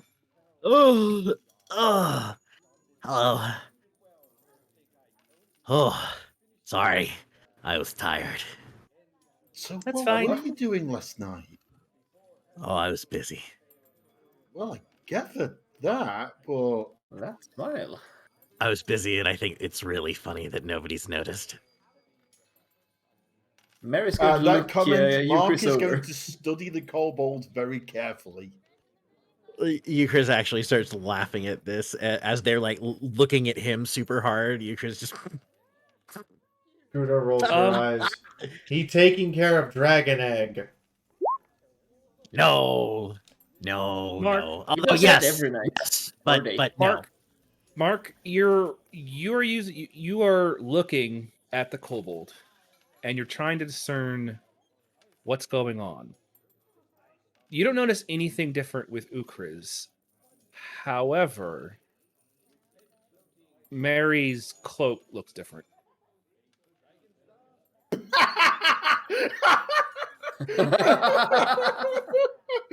How does it? In what way does it look different? I'm going to look very closely at it. Extremely different. It is embroidered with really neat looking flames all over it. Hot rod flames. So much for not being reminded of traumatic experiences. By any chance, is that resistant to anything? Euchris notices Mark noticing, and he grins. Mark. Oh, Mark. you did that, did you? Oh, yes. He did Oh, what? yes. Hang on a second. Mary, have you not noticed? Did you make Have Mary, you been... Did you make Mary fireproof? I made Mary fireproof! You did! How? And thank you! All right, Mary, for the purposes of this, your cloak now offers you fire resistance. Sweet. You see, when a artificer levels up to level 6, he gets access to new abilities, including new infusions. And the infusions in this case are permanent now? Oh yeah, they've been permanent. They last until I make a new infusion, and then the oldest infused item gets removed. But I get to do 3 now instead of just 2. As long as it doesn't make anything else, it stays. Awesome. I can also Who's pick doing one to stop if I want to make a new one. So also, who's doing the last perception roll as you guys get close to town? Euchris will. Sure. You're fresh and woke up. Yeah. You're woke. Perception? Yes, sir. 14. All right. You're getting to town. As you all are coming in, you are waved in. They notice Connor in his armor, so they're like, oh, all right, that makes sense. So they see a silver flame with you. And a couple of them are familiar with Scuda, because it's not hard to miss the one bird in town that assisted them with the zombies. So you all are let in. There's seemingly a slight bit of commotion. While you're coming in, you see it looks like a guard, but looks like more of a guard captain. He has some silver flame embroiderment on him. He looks like he's a reasonable rank, but he's not like Garrick. He is definitely below him, but he's pacing back and forth in the street, and he notices you all are approaching, and he waves you over. I mean, we're gonna follow. You guys head over. He's a human gentleman, a bit of a scruff, like kind of a goatee going. He a bit blonde hair. He seems slightly unkempt, as if he's been awake for a day or two. Scuda tilts her head. Can help you. Yes, actually. Your Scuda, Connor, Mark, Mary, and I don't know the kobold's name, I'm sorry. Oh, hello, I am Euchris. You're all coming here to meet with Sir Garrick, right? Oh yeah, the boss. Slow nodding. You know us, but you know introduce self. You be rude. Scuda crosses her arms and looks upset. Forgive me, I'm God Captain Tristram. Hello, God Captain Tristram. Forgive my rudeness. In my book. We had a bit of an incident happen about a day or so ago, and we've been working with it. What happened? In the middle of the city, by the fountain, the one that people throw coins in, it's very unkempt and cold and dirty. The Blood Regent and several of his servants kind of appeared out over and splashed into it, causing massive... She's not happy. However, when Garrick arrived, there was a bit of an incident, a bit of a tussle with one of the servants, and they bit him on the arm, and he's been sick. No. What? He'll see you.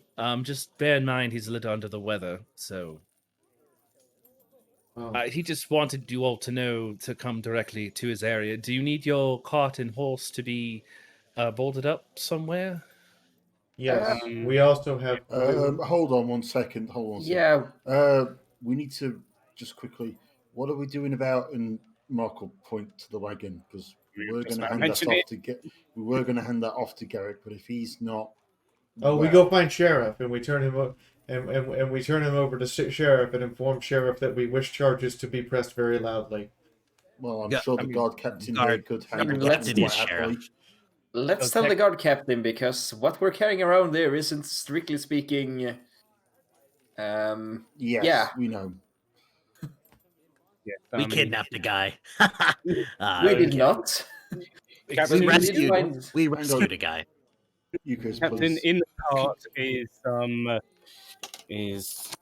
a man who stole a bunch of illegal wine. Hold up, Fee, no. Gamble, the head watchman of Thestrodon. He is unconscious and in possession of highly illegal substances. Would you detain him, please? Let's take your cart to. We were going to hand him over to Garrick, but we weren't going to put any extra stress on him. That's where the process is, anyways. He'll be happy to know that you did that. Is there anything else? Just take it easy on him. He's had a bit of a rough time. That's so, tell us any more about the servant that bit him? The servant's being detained. He just seemed a bit crazed, I guess. It was they're screaming about demons and such.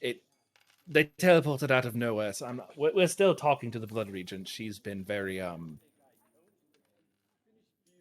uppity. That's the nicest way I can put that. Very noble born about it. Apart from that servant, everyone else is safe and unharmed. Oh yes, none of them were harmed. The Blood Regent's fine. They just got she got all of her clothes ruined, so she was pretty upset about that. That speaking in the capital, the one who bit Garrick is being detained in the prison. Let me guide you over to the law office. Yes, let's speak to Garrick and see where things stand. I'll goes back. Blood Regent? Blood Regent. Oh, one second. Sure. Hi everyone. We are playing D&D 5th edition. We're playing around in Eberron, and you can see our names, our nameplates up, and 10 seconds later they'll turn over to our character names. But in the meantime, welcome Raiders. Hi. Thank you, Argo Demon. I'm gonna post a link to Argo Demon's Twitch real quick. Anyway, back to you guys. Argo. Hello everyone coming in. Hope you're having a good day. So, you guys are brought over to the law house. There is a place for stables there. It's usually a place where stables that are holding people to be detainees. So it kind of works because you kind of have someone there. So really final, really. Oh my god! Last time. Anyways, so you guys are brought to that area. The guard captain is going to begin pulling out the water skins and documenting them and shaking his head. And the child, who's this? We're caretaking mine for the child for the time being. No, Scooter just pipes up. She's mine. It's fine. Welcome, son. Oh, all right. Are they going to go in with you, or do you need us to watch them while you go inside and speak with Master Garrick? She stays with me. To them. All right. There. What do you want? All right. No.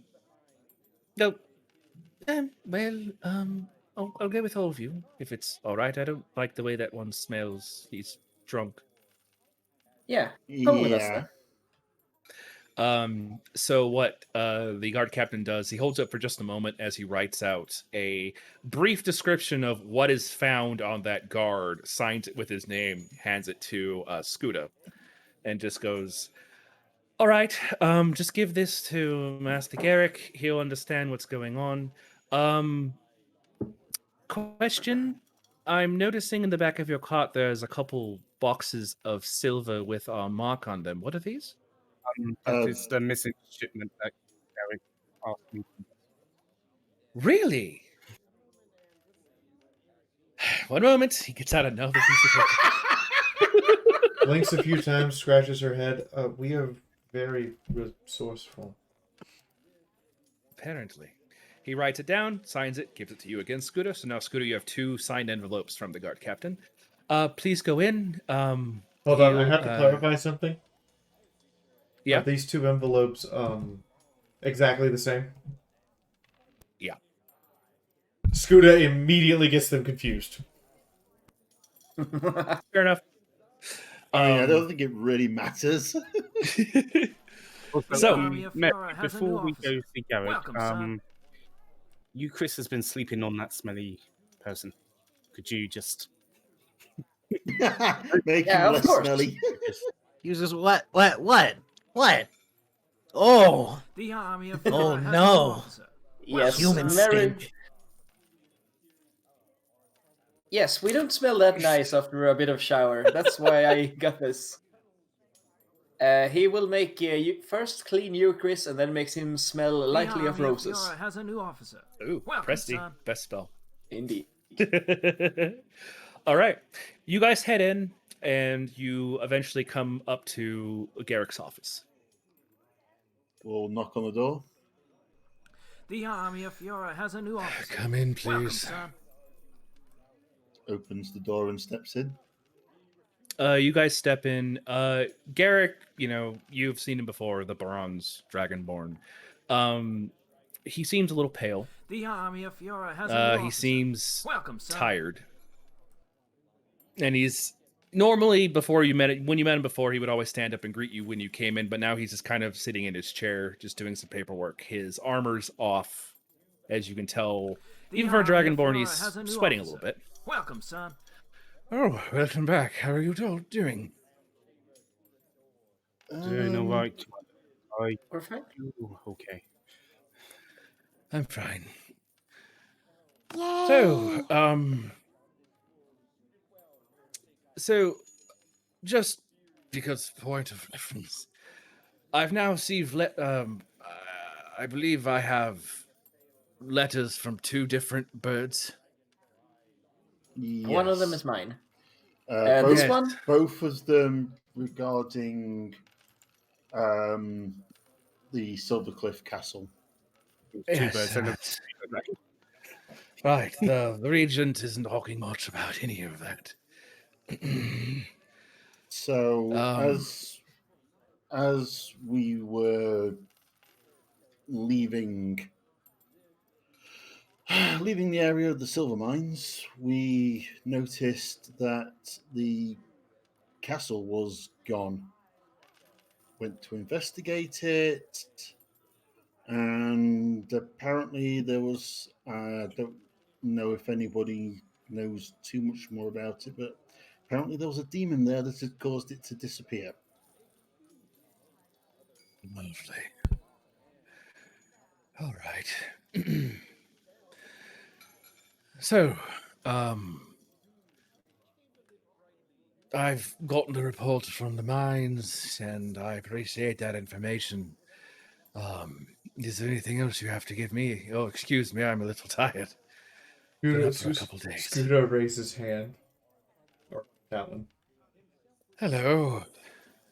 I thought paladins can get sick. Yes. Oh, well. Oh, Scooter, Boss, you were can I... given 2 letters down to him. Oh, yes. Scooter looks at the letters, looks back and forth Just between give them. him both. Just give him. Puts both at them the same together time. and hands them to him. Like, He'll take them. Ukers, what were you gonna say? Oh, I was gonna say, boss, do you need some chicken noodle soup? I'll make you some chicken noodle soup. Oddly enough, I'm actually not hungry. Oh. Look, So- I survived dealing with folk for a week. This'll be fine. So, Okay. what do you know of what's affecting you? I don't know. I was bitten in the arm. Give me a moment. Let me read these things. He opens up the 2 letters that Scooter gave him, and you see a little bit of life kind of go into him as he is reading what you guys brought back.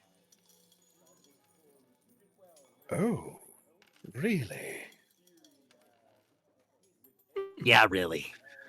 So, normally I'd be giving you guys gold from the treasury, but I feel like doing something a bit more interesting. How does that sound? I like We like interesting. interesting. You've got my attention. Scooter smiles and goes, I take payment in adamantine too. Well, that's a dwarf thing. But one moment. So he reaches into his drawer and he pulls out this silver inlaid platinum box. And you see him pull out a key and he opens it. And when he turns it around, it's a very nice velvet opening with indentations. There are platinum coins in there that are platinum Quartermaster coins. And he pulls out 2 of them and slides them across the table. Closes, locks it back up. Now, Connor, you are aware that these are the highest coins you can get from the Quartermaster. These are usually given to people who do an extraordinary service to Thrain. I think we qualify. Several times over. So, these are very special. He holds up the platinum coin. There are 2 of these I'm granting you. I'm only allowed at least 4 per year to give out. If you take this to the Quartermaster, they will enchant one of your weapons with magic of your choice. If you want it to be fiery, ice, thunder, whatever you wish, they'll do it for you. Think of it as a way of upgrading your equipment. Thank you. However, you'll have to divvy up who gets which one, because it's only 2. Blink, blink, blink, blink. I'm good. I can make my own. Going to need to He certainly think hard can. about this one. Yeah. Hot rod flames. Cool. So he offers the coin, and he kind of sits back and thinks a minute. I also am understanding that the lightning rail train exploded. Is that correct? Derailed. Yes. Looks to Connor on this one as he can give the best explanation. Yes, there was an Quillian was aboard. Oh, great. Hopefully the crash killed him. So, That is one thing I've also... Oh, really? Well... discovered the thing that we had been suspecting. He's not just a lycanthrope, a powerful lycanthrope, he is also fiendish in nature. Lovely. All right. So there's a third thing I want. There's a third thing I wanted to give you, but here's the thing. In order for me to give this to you, I need a name for the group in which you are. Do you have something that you can be called, by chance? Oh. Looks dumbfounded at everyone. Motley Crue, maybe? Motley Misfit? No. Team Tea House. I like Team Tea House. No. We me- need discussion. Yes, we Fair need enough. proper This is discussion what's- about this one. I thought rule was you don't get to name self. I thought other people name you. That That rule. is fair. That is right. usual thing. No yes. nicknames. Yeah. T-Team. Can we be called the ne'er-do-wells? Yes, we Mary can. approves massively. Looks at Nia. Yeah, that's real good. That's real good. Well, anyways, whatever you all decide, let me know. There's a gift that I've decided to do. We've received a letter directly from Inquisitor Falk about the work that you did in Thaliost and amongst other things. I am to understand from his records that you are the reason the Blood Regent came to Flamekeep. Yes. Little bit. What is Blood Regent? The Queen of Fame. Oh. Person I didn't care rescue, you rescued. Yes. So it's true then. Yes. Connor gave... Demon took all castle... Scooter. Yes. Please let Connor give his own explanation for what he did. Okay. I love hearing how the way Scooter words it, though. It's straightforward. But anyways, go ahead, Connor. Yes. Like Henry said, we encountered this powerful demon devil overlooking the castle. He did not seem to consider the people valuable as things, so they were willing to trade them for trinkets and items. And we traded some. Well, I'm not exactly pleased with dealings with devils, but the Regent is back. So, then if that's the case, then I'll be permitted to give you all something very special. The Inquisitor also mentioned that you all have need of quick travel to go to different places around Colvert. Is that correct? It would seem adventures are going to take us all over the continent, yes. So, with the lightning rail currently destroyed, I've been permitted to give you all a diplomat's, well, let's say a diplomat's travel thing. I don't know exactly what it's called, but it's a very small version of the lightning rail that you can take from one place to another. This seems like a terrible idea. So out of character, kind of a miniature train for the lightning rail. Yeah, it is. It's something that delegates get of their own personal thing to be able to travel without having to worry about other people being on their train. Personal shuttle. Yeah, it's like a personal shuttle. Nice. It only goes on the lightning rail. Fancy. And it only works on the lightning rail, so if you go to a location, but that's why I need the name of the group, so it can be in your documentation to be able to use it as you please. Oh. We are the this way, ne'er-do-well. Well, just make sure you're... If that's let's- correct, then let me know. But we can talk about this and get back to Garrick over the next day or so. Garrick again kind of brings up a towel and just kind of wipes his scaled head a little bit. Well then, good. Yes. I just wanted to do a quick A what?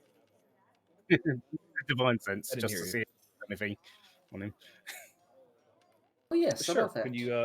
Can you ping it again, just so I could read it again?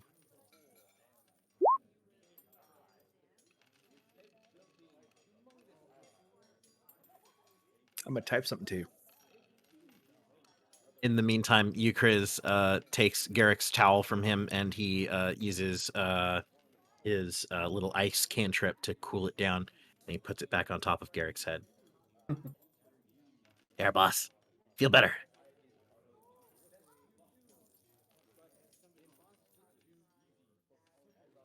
Thank you. Very nice of you.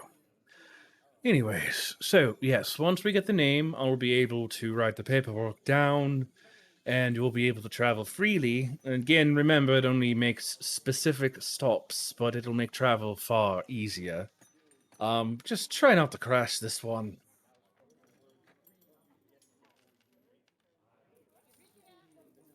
Could have been worse. The tragedy would have been a lot more catastrophic if it wasn't for you, Chris.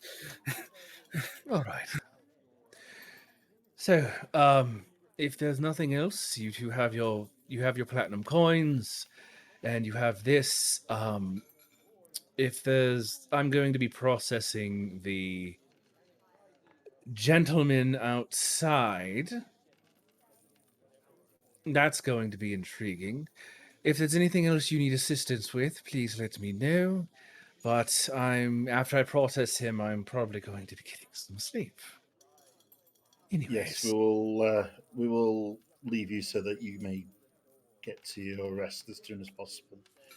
Thank you. You a moment in private. Can it wait till the morning? I'm quite tired. It'll be quick. Really, Hitomi? Right. Crash the mini train into a task? Really? All right. We officially have an achievement to unlock. Crash mini train. Oh no! And then do something great. And then do something. Yeah, then you guys have to do something great to get another one. I'm imagining one of those little mini trains you see in model villages or something. Yeah, that's the tourist. The ones where you sit on top of it. Yeah, yeah, Legoland train. All right then. So, I'd offer you all a place to sleep, but you literally own a tea house. So, I'll speak with Mr. Connor while you guys, all of you make your way over to your tea house, and then I'll process the drunkard outside who's supposed to be a guard captain. Oh. We'll take a sharp intake of breath, turn, and walk out the door. I turn to see them out, and as I turn back to Garrett, my face changes to one of extreme concern. He gets up and he at this point, because he was just wearing his normal clothes, he's taken off his normal vest, and the yellow hues that he usually has on this part of his face going down have gotten very almost bone pale, and the dark almost like dark red that he has is gotten a little bit light. And he goes over and pours himself like a little bit of wine, and he sits down. So, and exactly what do you want to tell me? Carrick. Yes. What did the bite do to you?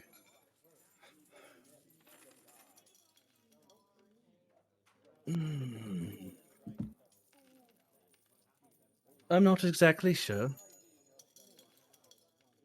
You have had the clerics look. What? You've had the clerics examine you? No. I've refrained from having them examine me.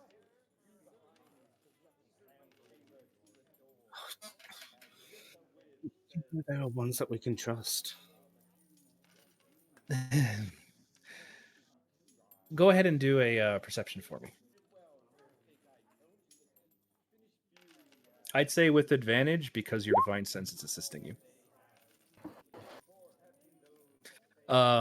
So what you see, when he does his little chuckle, you're noticing that the two front fangs he has are a lot longer than normal. I wouldn't worry too much about it. I can take care of myself. Sure. I go over to I sure go. There must be a way. Look, I assume that you are aware of what you sensed from me, and then you should know there is no cure. The only thing that puzzles me is I'm not a thrall. So it would seem I was bitten deliberately.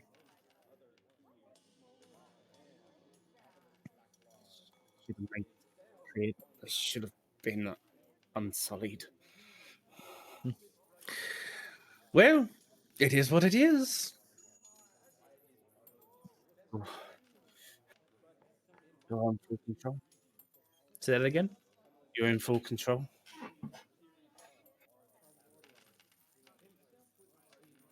Well, I wouldn't know if I was not, would I? I'm doing my job.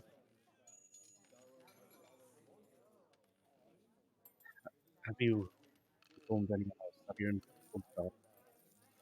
I've only spoken with one other individual about it.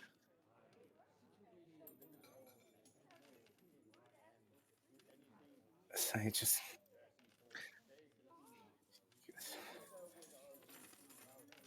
take care of yourself. Try to keep control. And remember what I said to you ages ago. If I ever lost control, I would want someone to finish it.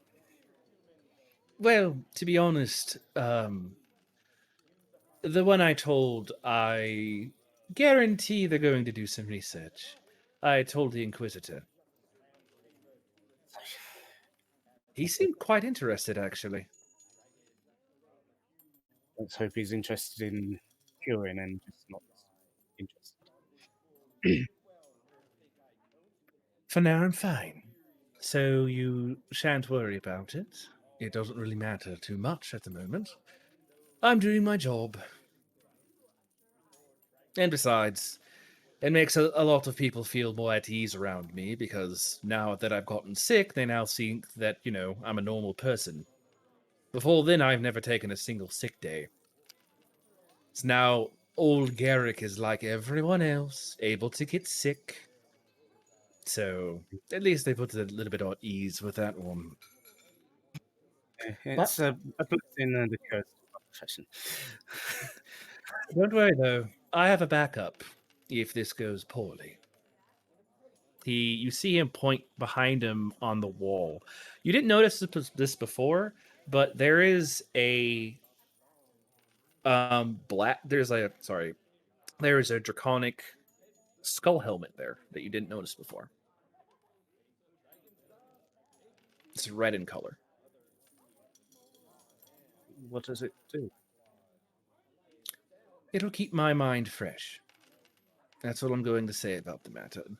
I'd recommend not telling anyone about it, though. Everyone else, it's just decoration.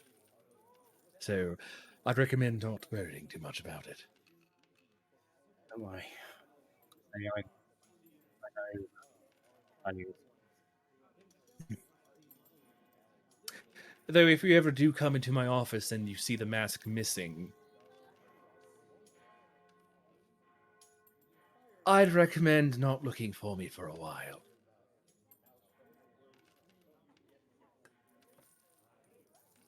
Anyways, I believe this constitutes our proclivity for a conversation. You don't want your friends to worry. Mr. Ne'er-do-well. It'll be in discussion. Anyways, I'm going to throw a drunkard into the clink. This is going to be fun. He claps his hands together as he delightfully walks outside.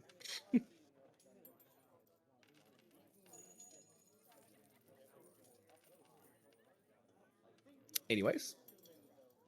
So, I assume you guys are going to go to the tea shop, Or if you wish, you can go to the Quartermaster's office with the platinum coins.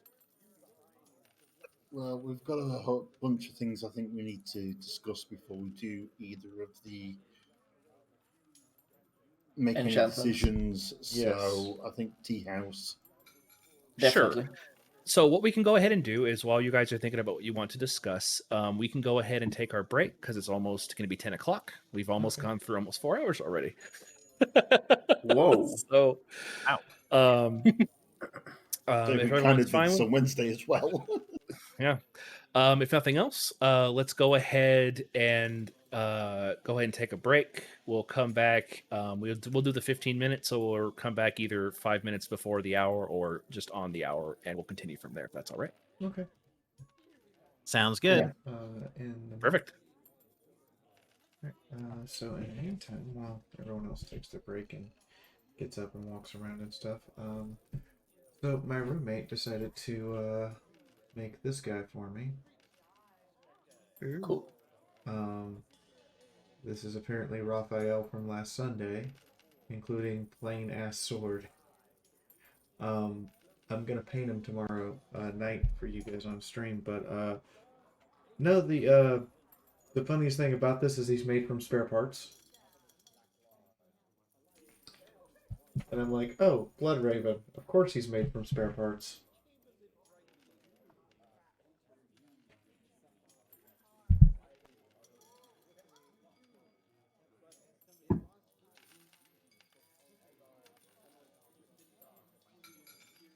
I'm gonna get something to eat real quick. Be back. Also, that is a seriously cool miniature.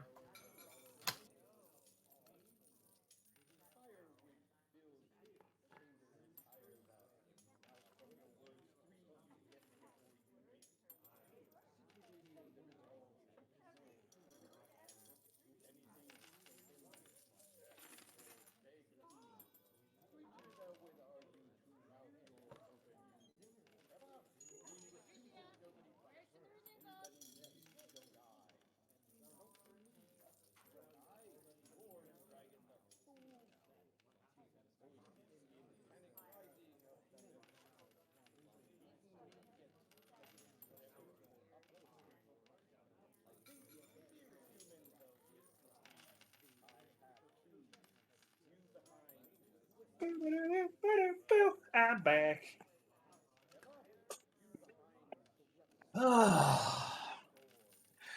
D&D.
All right, let's see here.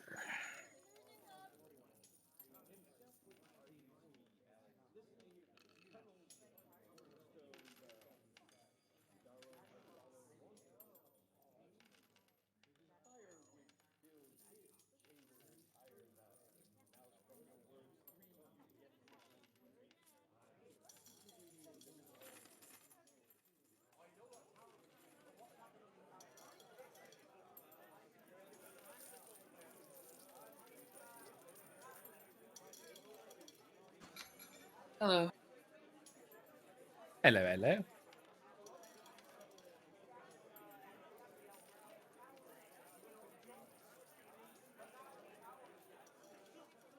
Oh.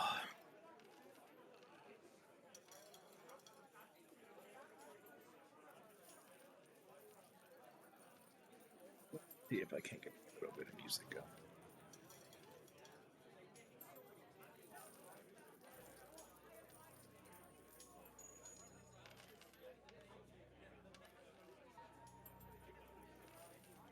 Nah, that's a bit too spooky. Let's see here.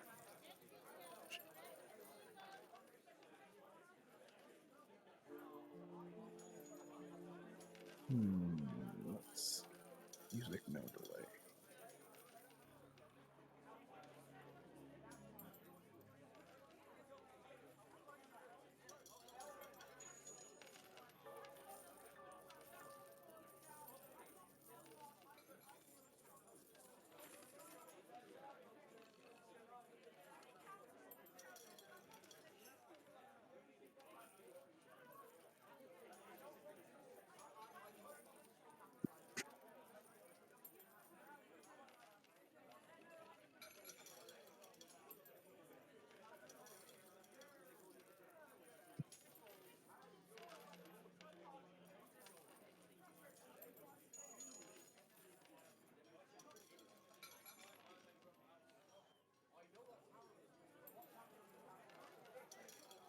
Chance, are you going to be going with fear things from the new book? What? Sorry, what did you say? New D&D book, the Van Richten's Guide to Ravenloft. They have options for making a damp fear character. Who knows? It's the combination that your divine sense gave you that you should be concerned about.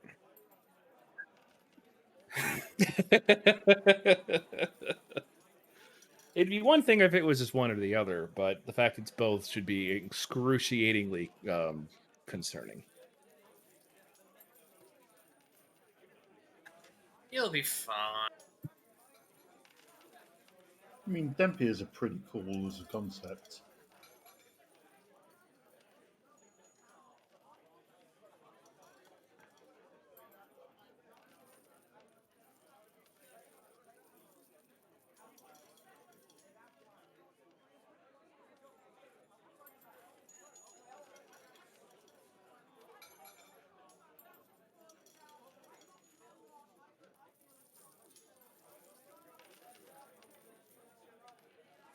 There's one thing I've been thinking of during this break. What's You've that? not actually named the tea house. Correct. You did.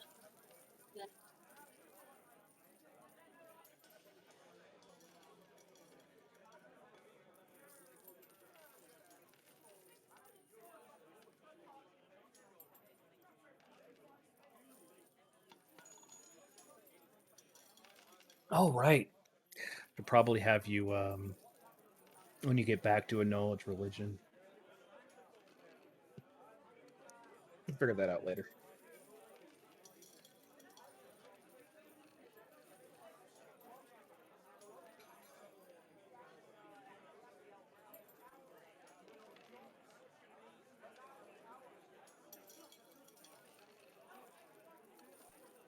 Yeah, I thought we had as well.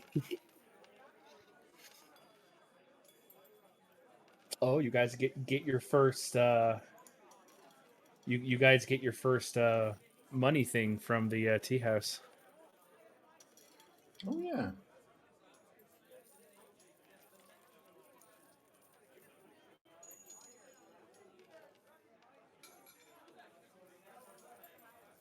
Get to see you. You guys get to catch back up with Ash. Yep. And I get to strain the hell out of my voice. It's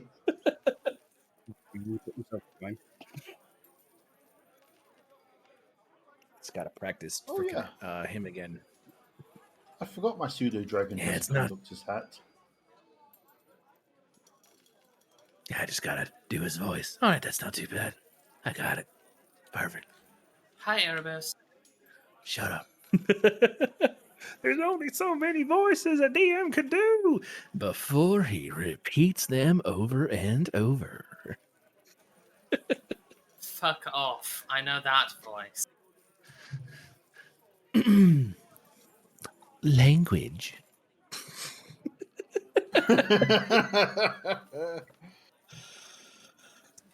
Oh, you know me, you can shove your link. But yeah, Cinder, if we did name the tea house, I can't remember what the tea house is called. I don't think you guys named it. You didn't. Nope. I think you guys were thinking about it, and you guys were probably going to do it when you got back.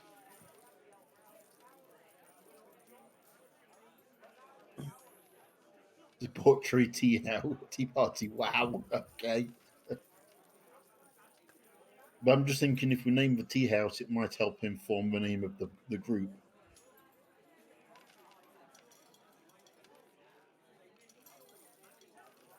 Yeah. So, yeah, Connor, I described something very specific for you with Garrick. So I'll probably have you do a knowledge religion when you get back in, and depending on what you roll, I'll feed you some information. Wait, what reference? The debauchery. I do not get that reference.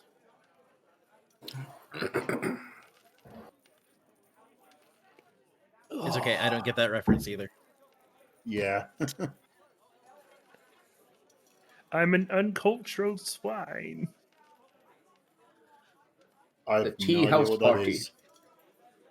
Also, I'm glad people like the avatar that I'm using. I actually got that artwork done this week. It's super cool.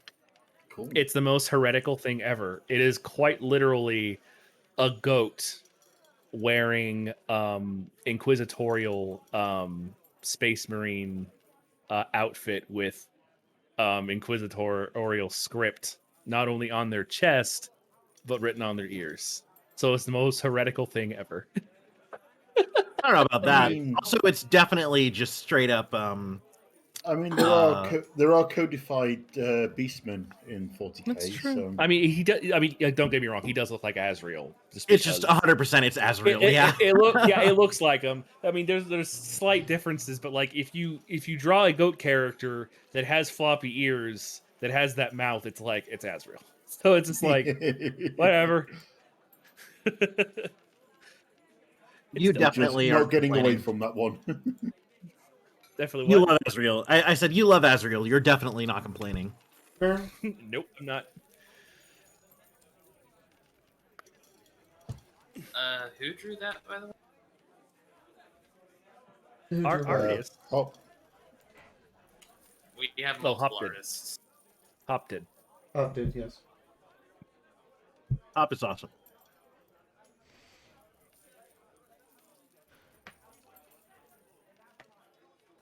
Really Is final. Garrick a JoJo vampire? What? There's a reason.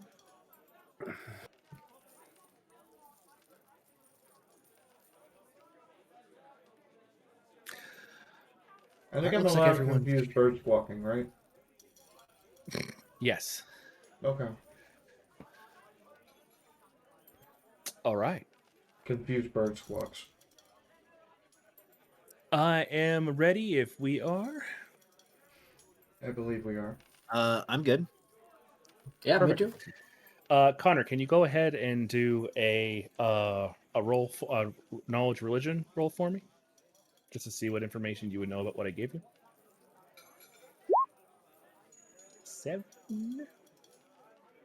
Nope. You have no clue what his description matches. You can try to roll later if you want to. You can roll a total of 3 times before you have to stop. So, all right. So, you guys head back to the tea house. Park your cart after the drunkard had been. Garrick got a lot of pleasure in removing that guy. You can tell that guy probably had some history with Garrick. So that guy's gone. That wouldn't surprise me. Probably. He seemed like the kind of person to find somebody remotely important and just find some way of pissing them off. So as you all make it inside the tea house, I should still have the thing. Map somewhere. Yeah, I should still have it, unless I don't see it. Unless we renamed it. This one? Wait a second. Yeah! Okay, cool. Wait, no, is this the revamp? Yes, this is the remake. Alright, cool. You guys should be to see it. I'm probably going to turn on full bright just so you guys don't have to be walking around in the...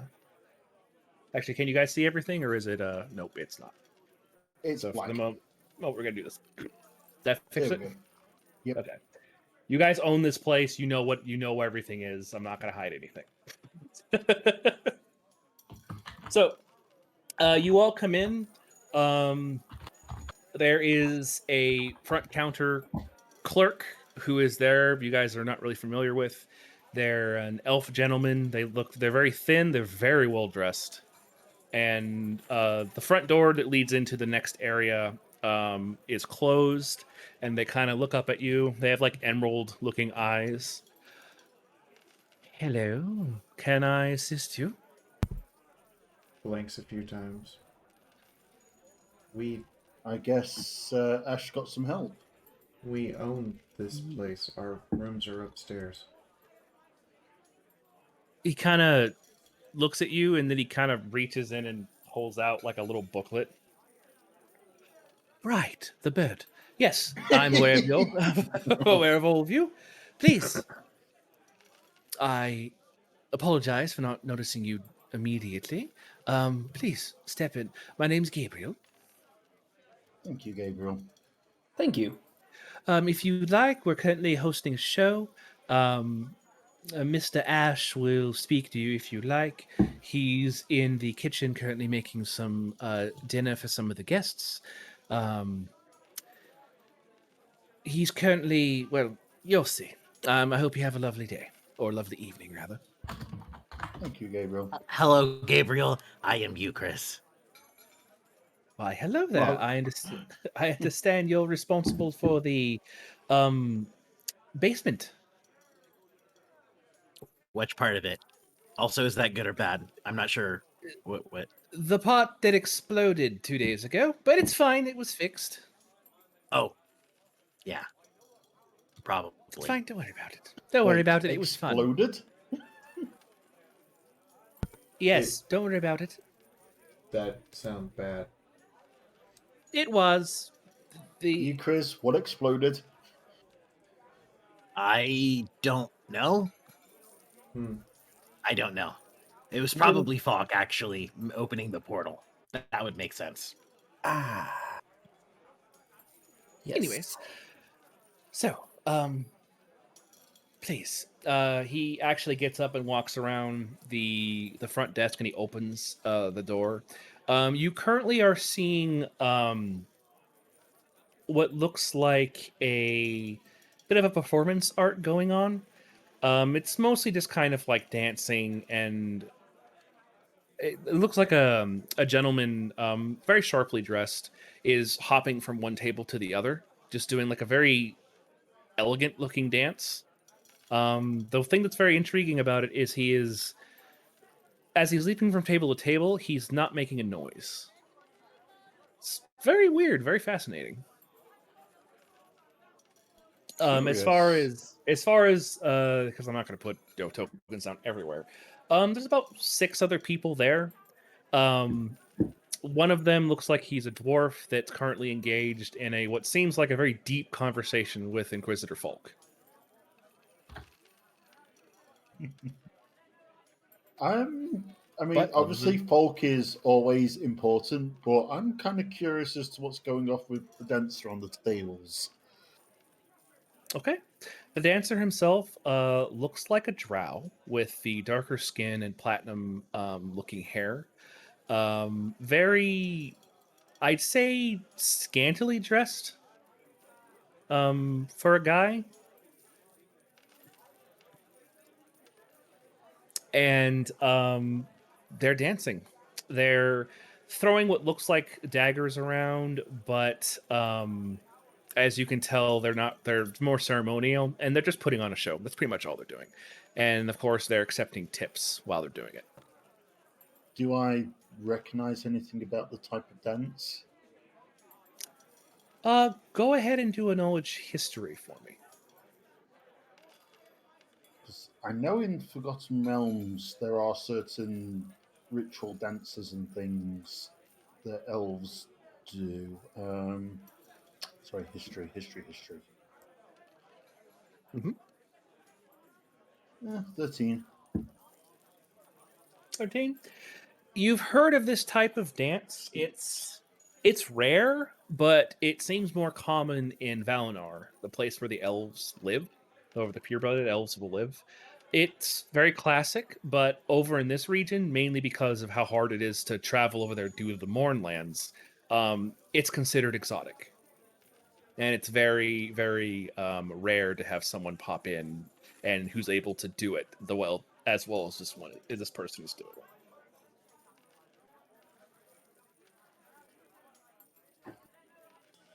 Connor just goes to near. I think Gabriel would say, he's an elf. Yes, we can see that. No, but Nia was questioning about their ears earlier. Mary will blush and pretend he didn't hear that. Are elves supposed to be silly? No, but some of them can act just like some humans can be silly, some elves can be silly. Let me put it to you like this, Nia. What the elf is doing is very skillful and takes a very precise form and is considered artistic by some. Yeah. All right. Anyway, you want show around, or you want to see your room? Wait, we have All right. we have space to give a dedicated room to in here. We can make it work, or I can build room. I build room. Oh, I mean, you probably could. This is you we're talking about. I mean, all right. I'd enjoy seeing a room that I can sleep in.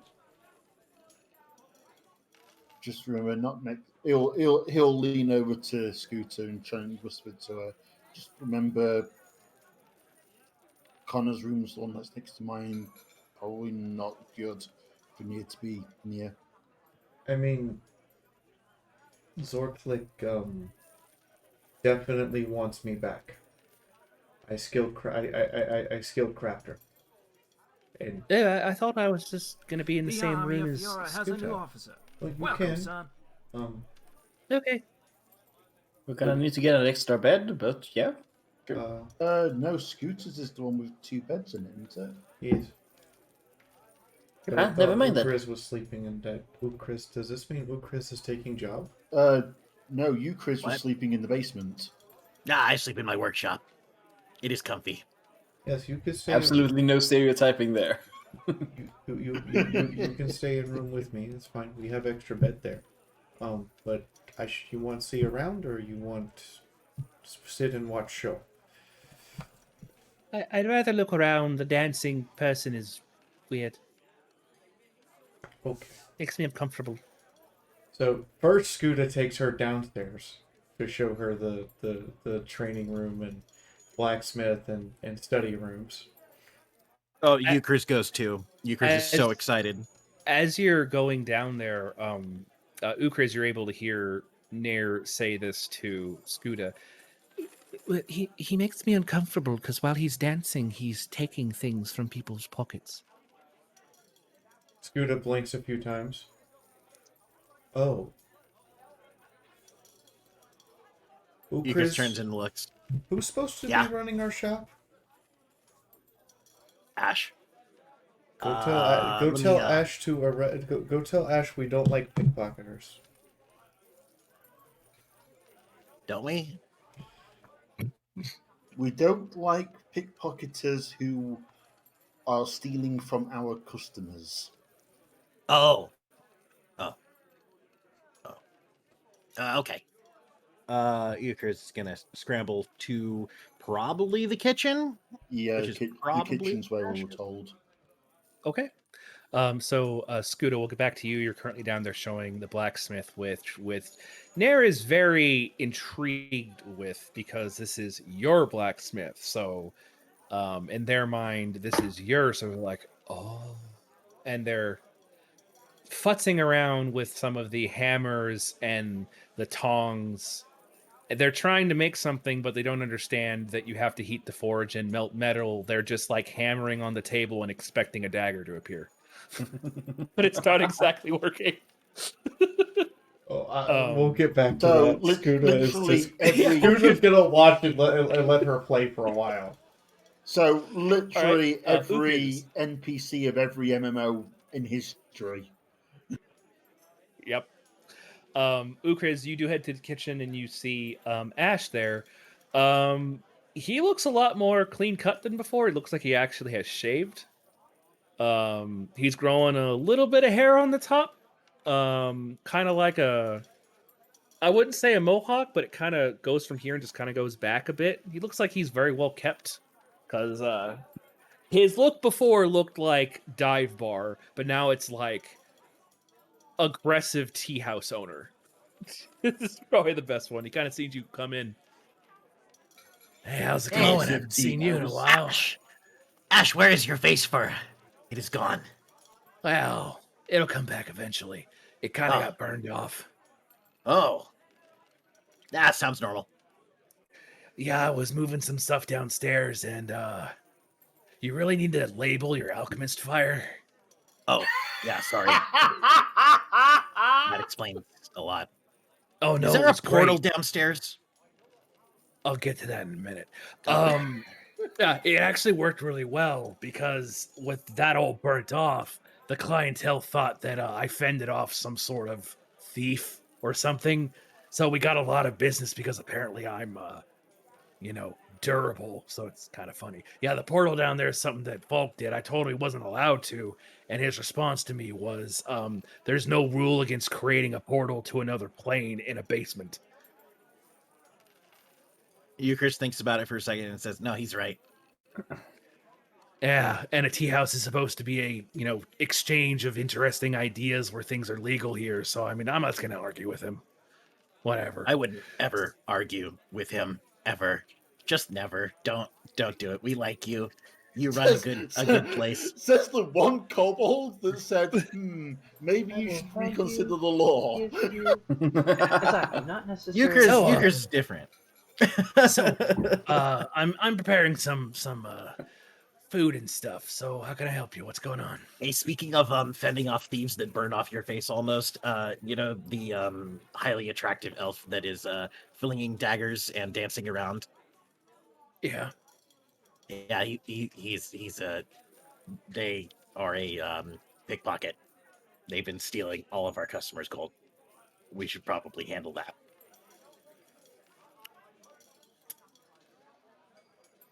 Give me a minute. Yeah. Hey, You got this? He kind of turns over and he writes a note and he holds it out. You think he's holding out to do, but then he lets go of it and the note just kind of starts wandering off. All right, what's that? It's an unseen servant. It's a fun spell I picked up. That letter's going to Falk. Oh. Oh no, way. This is going to be interesting. What? Ash, we like our tea house, not on fire. That's our job, to set things on fire, folks, a lot more. Hey, come back over here. The note just kind of turns and starts coming back and he opens it back up and starts writing a bit more in it. Don't set the place on fire. Got it? Yes. I Okay. instead of having a note that says, "Hey, get rid of this thief," it's going to be minor inconvenience. Please send them outside. Blah blah blah. Okay, that sounds much better. Yeah, sorry. Okay. Yeah. Yeah. I like our roof intact and not with meteors coming through it. I know. I have to tell you, he really likes this place. Who? Falk. What? Really? Yeah, he likes. It's weird. You'd think he'd hate a place where rules are kind of ambiguous. But like, I thought I heard him chuckle. What? Once. No. Really? Yeah, a dwarf was arguing. I think it's the same one he's talking to, or was arguing about military law, and the dwarf brought out a book, and then Falk laughed and brought out a book 3 times the size, and he proceeded to out dwarf the dwarf in dwarven history. It was the funniest thing I've ever seen. Wow. Yeah, that sounds like something Falk would laugh at. That sounds like after the conversation, the dwarf pulled out his book of grudges and wrote down Falk in the book. And then Falk would proceed to say, "I'm already in the book." It's just like the whole book. Anyways, yeah. So it's name a dwarf hold. Yeah, he's in that book of grudges. So the tea house has been doing really good. We're actually really popular. Nice. How are we doing financially? Really good. We're making about three or 4 times as much as the upkeep, which is pretty good. We're making around 150-ish gold a day in profit. Wow. Yeah. So that's why I hired, the front clerk and that guy over there. He points to the room to the south, and there's literally sitting in a chair is what looks like a guy in a robe. He looks like a wizard. He's I'll go ahead and he's down here. I don't have a model for him, but he's down there. He just kind of waves. That's the guy who he presties everything. Oh. What's his name? It's great.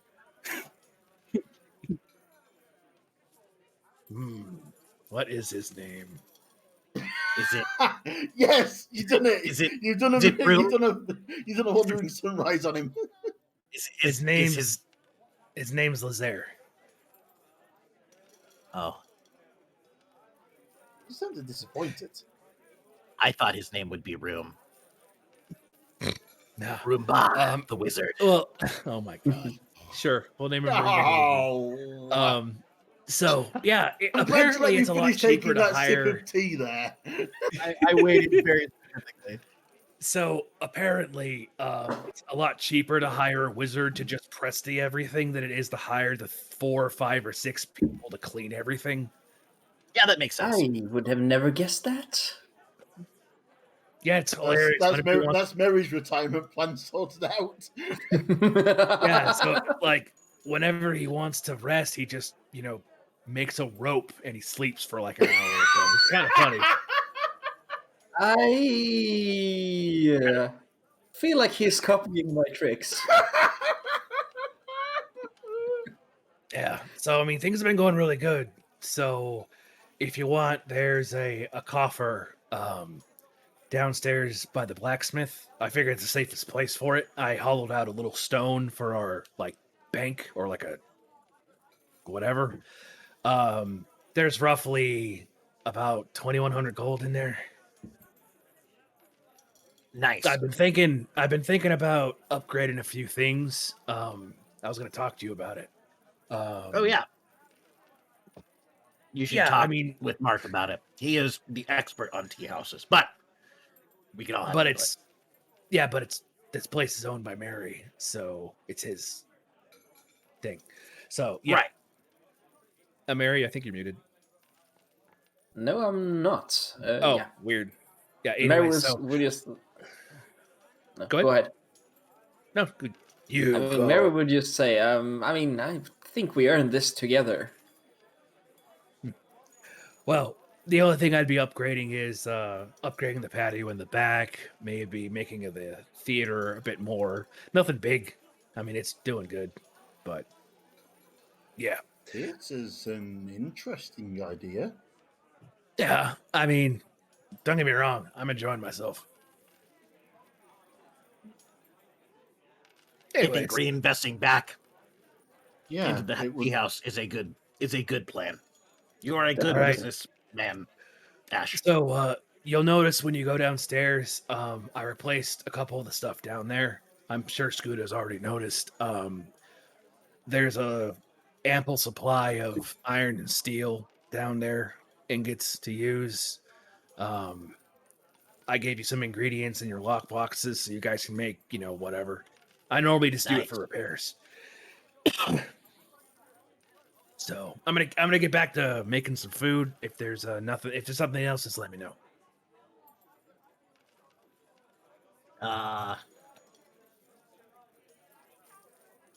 No, I think that is good. Very good. Yes. Okay. And very acrobatic elf thief handled. Yes. Okay. He kind of leans over and looks in. Oh yeah. I'll get to what Mark and Connor. I assume you guys are watching the performance. Yeah, watching the performance and nod to Falk as presumably at some point we catch each other's eye. So wait, first you're gonna watch the performance and then you're gonna watch the show. Correct. Yeah. So what Mark, because of your passive perception, you notice a small piece of paper float into the room and go into Falk's hand. And, Falk just kind of looks at the note, flips it, opens it, reads it, stares at it for a very long time. And then his eyes are glued to the dancer. Watching for a light-fingered moment to confirm that laws are being broken, I presume. Go ahead and roll another perception for me. Connor, go ahead and do it too.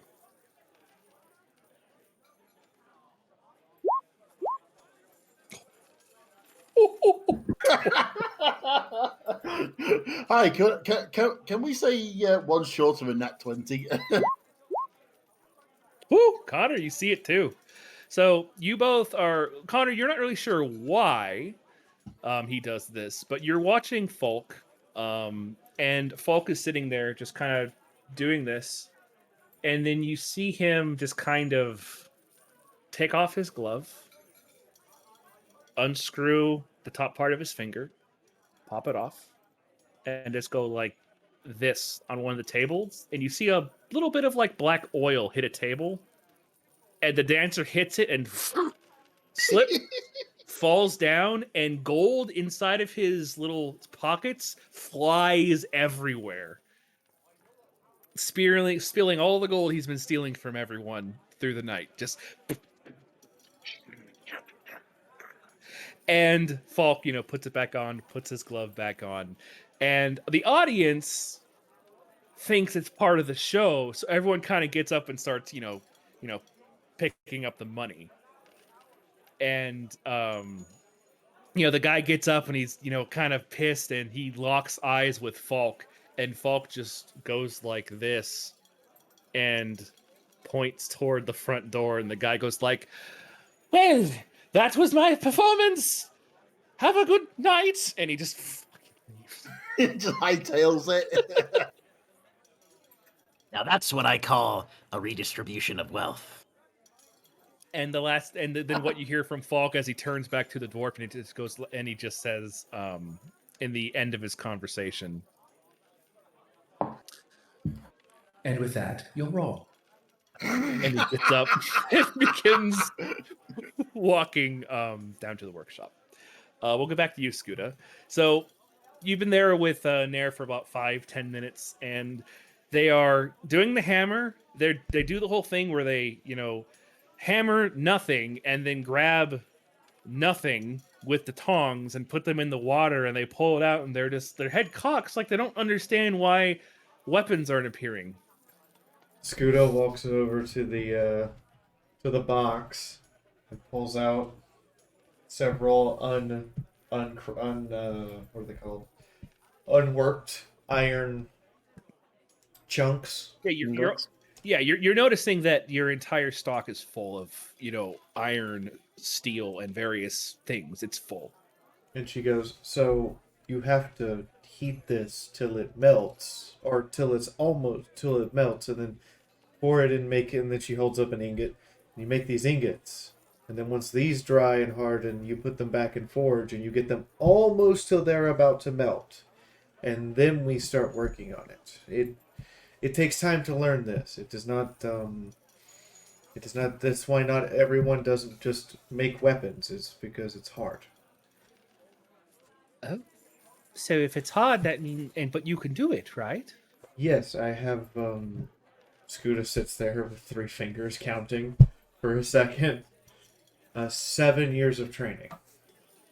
So, can anyone else do it? Can Connor do it? Can Mark do it? Can Mary do it? They could learn, but I don't think they have training to know how. So, does that mean you're smarter than them? Scooter laughs. No. I am definitely, she kind of gets a little, for once the big bird is small, I am definitely the least smart, but I am very dedicated and determined. You can do anything if you are willing to put time into it, no matter whether you can do it naturally like you can with your lightning bolts, or Mary wants to learn how to use lightning bolt. With enough practice, eventually he will learn, but with enough practice, if you want, I can show you how to make armor and swords. Well, I think you're smarter than them. To me, you're smart. And they proceed to actually blush, but okay. They get this one is. Yeah, the feathers flew.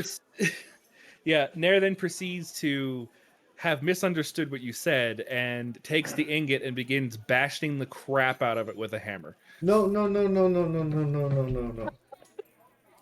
He walks over and checks the hammer and makes sure that it's not broken, and then goes, okay, first, she takes the ingot with tongs and goes, you see forge?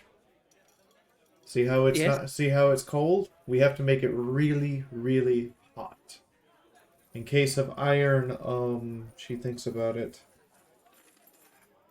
I'm never good with degrees. I know iron takes 12. If I remember right, iron, you heat it until it's a dull orange glow. Oh no, she knows the color and everything. She meant the actual temperature. I'm just thinking in terms of what Scooter would probably know to be able to relate. 1,500 degrees or something like that. The way Scooter knows it is she looks over and goes, with iron we need 11 pounds of coal and wood mix. Okay. That's a natural 1 on intelligence. Nair is going to light the forge and dump an ingot of copper, iron, and steel just into the forge and close it without it even being hot yet. Scooter takes the ingots out, and we'll sit there trying to walk Nair through this. We have to make the forge hot, then we put ingots in, and we watch them. And when they get certain color, they're ready to come out. Okay. So over the course, we'll say you're going to spend some time, and Nair is going to try to make a dagger. So we spend like 2 hours going through the process of heating up the ingot, bringing it over the table, hammering out the shape, heating it up. I will give Nair an assist, so you get to roll with advantage because I'm trained with this. Okay. Okay. Nair successfully, albeit maybe not the most balanced dagger in the world. It makes a iron dagger. It's a dagger. You could probably use it to cut fruit. He looks at it. Okay. Tomorrow we come in. We make hand-guarded hilt so you can hold it. Okay. All right. You have to be patient. Metal gets fatigued if you overwork it in one day. Oh, does it need a nap? Yes, good way to put it. Metal needs nap in order to so you don't break it. We Okay, also have sleep with me tonight. we also have training rooms over there. For she points to the far corner for weapons and martial art, and Mary has a wizardry room for practicing his spells, and Ukris has an alchemy lab. Question: who do I pay after I break the dummies? Oh, don't worry about it. We replace them. Oh, okay then. Fun. I'll go ahead and sleep with the knife and make sure it gets a nap. Scudo will take a we'll take a crude piece of leather and wrap around it just in case it's sharp, so that Mir doesn't cut herself, and then shows her upstairs. I guess unless Falk cuts us off on the way up. No, it's fine. Mary, Mary, what are you going up to? downstairs, by the way. Okay, perfect. We'll get to you in a minute. Mary, what are you up to?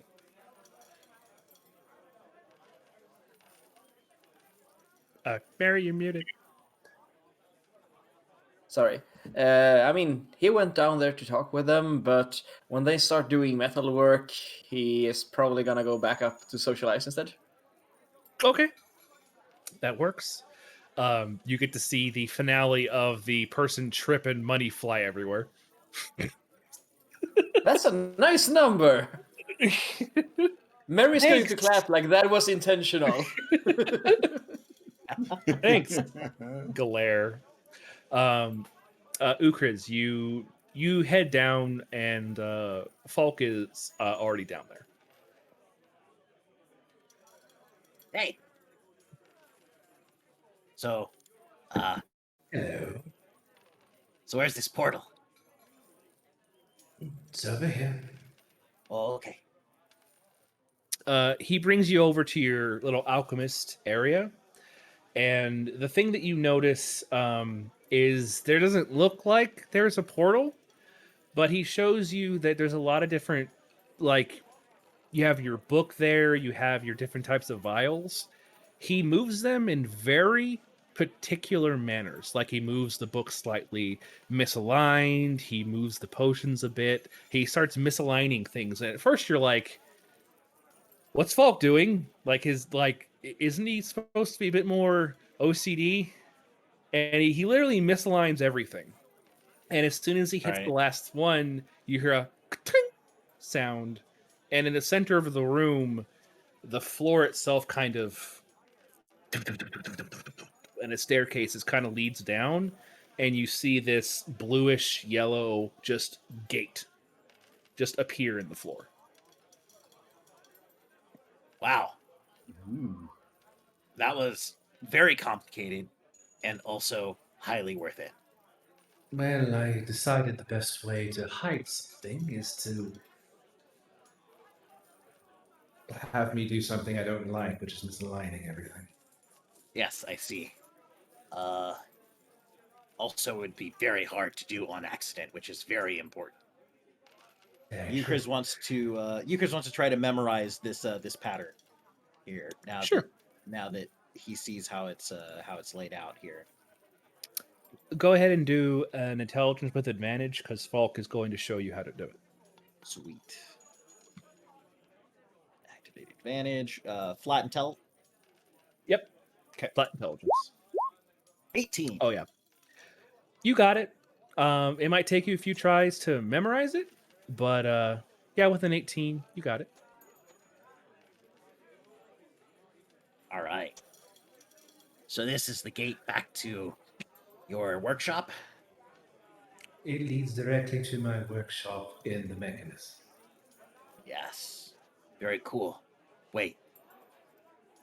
Does this mean we're neighbors? You are an awesome person. Yes. Yes! Ah, exciting! I've never had a neighbor before. Sorry, I was hearing these pops, and I was like, what the hell is that? And then I looked out the window, and they're shooting fireworks. Oh, weird. Okay, Arizona. Hi, Maddie! We just got raided again. Hey! Maddie Morgs! Hi, welcome. So, More Let me raids. go get your YouTube. I mean, your Twitch. Perfect. Over 53 watchers. Welcome to the army of Europe. So, Ukriz, have you had time to consider my offer to you? Yeah, kind of. I've been a little busy. I've actually got like one or two more things to kind of like finish up here, but I am very interested. There's just like Perfect. a few things I need to make sure it's all okay. And Euchre's like gestures to like the pillow that he's been carrying around, like with the dragon egg on it. He's like, especially this, very important. Yes, you'll find the book I gave you is going to assist on how to raise the Draconian child. Yes. Wait, what? Is that what that book is for? Did you give me a book for raising dragon kids? Yes, it has the ritual inside to bond with it. Ritual inside. Oh, the ritual. Yeah. You need very specific conditions to be able to do it, and in my laboratory, it's very easy to do it there. Can we do it here? Can we do it here right now? Right? No, not right now. We don't have the materials for it. Don't we? But yes. What do we need? Do you have a massive vat of acid?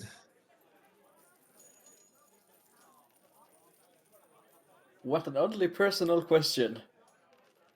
I'm going to go with no on that one. I assume that Ukriz does not, in fact, have a body hiding vat.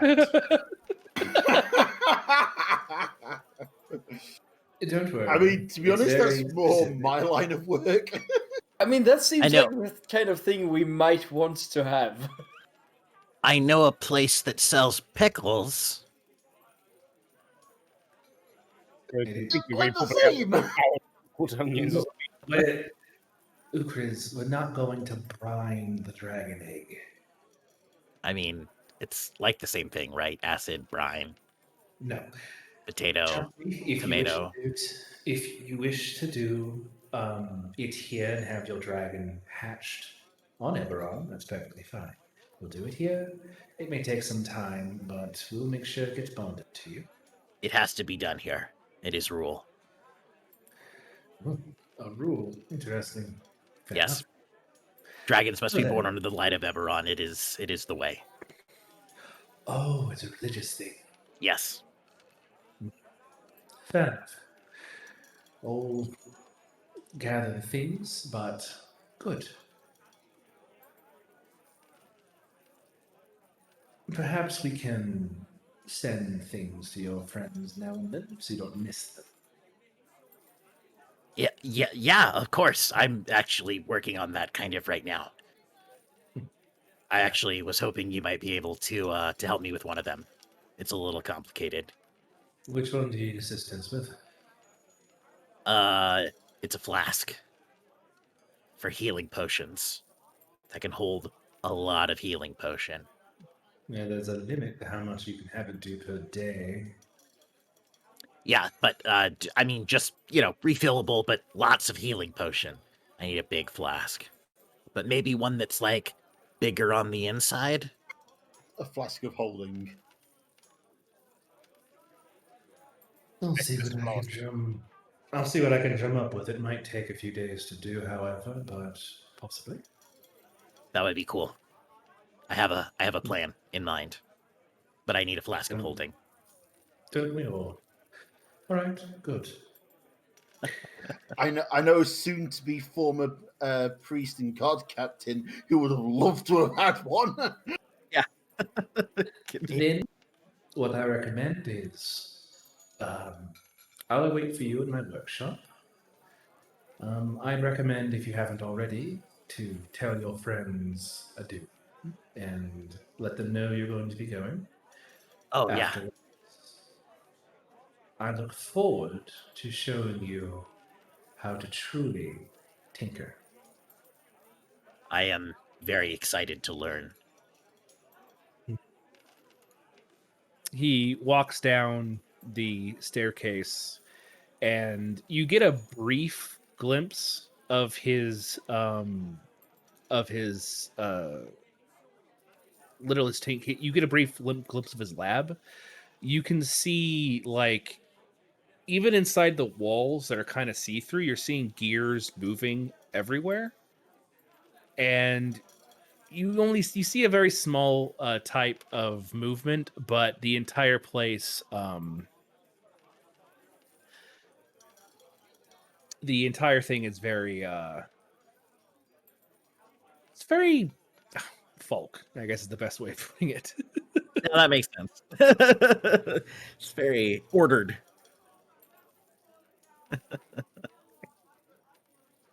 Perfect. Mark, what are you up to?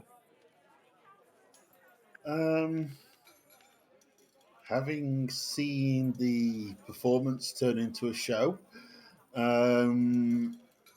Mark will sort of wave past the kitchen as he goes past and heads downstairs to kind of the workshopy area.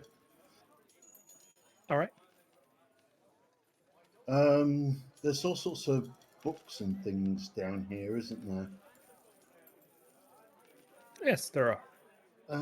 Are there anything that would relate to the weaknesses of devils and demons? In the downstairs area? Not Yeah, particularly. books? No, okay. Yeah, not particularly. He's still going to peruse through the books and see if anything. See if it. Obviously, we know it's not, but yeah, he'll sort of look through them. Fair enough. Connor, what are you up to? Connor will quickly nip downstairs to see how everyone is doing, see that they're doing things. Then he will go accompany Ash into the kitchen, take off his take off his chainmail and shield and things, put it in a corner, and then just basically de-stress by cooking. Sure. Just okay. Wash down his hands and arms and just get stuck in. Perfect. All right. Mary, what are you up to? I mean, de-stressing sounds nice, and I mean, he's just going to hang out, have some tea, just try to process the last few weeks. Yeah, probably a good Emphasis idea. on try. Yeah. All right. Might take some alcohol as well. That's fair. Let's see. Scooter. Nair actually it seems to really like the room. It's your room is actually like spotless. Yeah, that makes sense. Pristine. Sakuda kind of blinks a few times, wondering who cleaned her room, as scratches the back of her head. Who cleaned room? It wasn't me. Well, I just got here. Yes, I know. Just confused. Oh well. So she points to the bed away from the window. That bed is yours. And there is a bathroom and toilet. He points next to the hall where you can also take bath, like wash off. Oh, all right. And then she points to the dresser next to the bed. That one's yours. It's empty. You can put anything that's yours in there. And there is desk that you can like read book or study at. I don't really use desk. Oh, all right. She walks over to the drawer, opens it up, opens up the jacket pocket, and just begins pouring random crap that they have into it. Like, are we talking like puts like a flower and a marble and there's a sword and there's like a pretty rock? Backpack, several books, component pouch, cloaks, daggers, inks, ink pens, a small bag of sand, several pieces of parchment, a skinning knife. You have all that This in jackets? kid really does have a random selection of crap. You have all that in pockets? But... Yes, I do. So Ukriz is leaving? Ukriz may be going with Falk, yes. I don't want him to, but I am still proud that he finds something he likes. Well, when's he leaving? I don't know. I'm sure he will tell us and we will get to say goodbye. Approximately 20 minutes. And I'm sure he will come back and visit. He is Ukriz. He definitely not just leave us and never come back. All right. Well, why don't we do it now? I mean, I'm tired, but I don't want to miss it, so why don't we all just get together and say goodbye? This will be the first time I'm saying goodbye to someone that doesn't die, so that'll be fun. I keep forgetting just how miserable this kid's life has been up to now. She pauses for a moment. We're an improvement. It is not goodbye. It is until next time. When you say goodbye to friend, it is just until next time, because you will hope to see them in future. I don't like saying goodbye and it mean never again. All right. Well, I'll go find everyone and we can meet with him, and then we can say till next time. She nods and heads downstairs, blinking a few times at how quickly Nair is learning. They're opening up because they've been with people long enough that are nice, that aren't just dying for no reason. You usually die for a reason.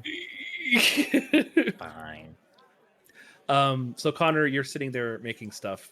Suddenly, you feel a tug on your arm. Mr.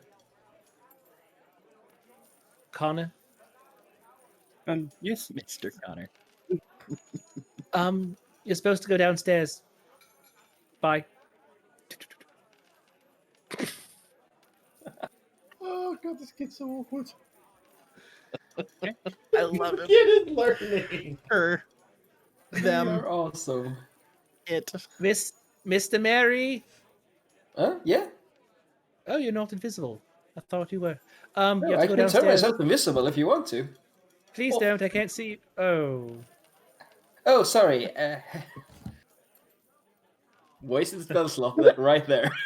I have a question, Mr. Mary. Please ask away. If you turn invisible and die, will I never know? I'd rather not think about that. Ooh. Well, that's an easy one. Is invisibility a concentration spell? It is. Then you'd know because right. he'd become visible on the floor. I'd say you should not. A kid your age should probably not think about that sort of thing. Everyone around me dies, so why not? I just want to know when someone's gone, if they're dead or not. That's ominous. Tell you what, I'll come home to you. Given the bedtime story they said. All right, well, you have to go downstairs. Okay. That's another request, but sure. I mean, we are downstairs. It wasn't a request.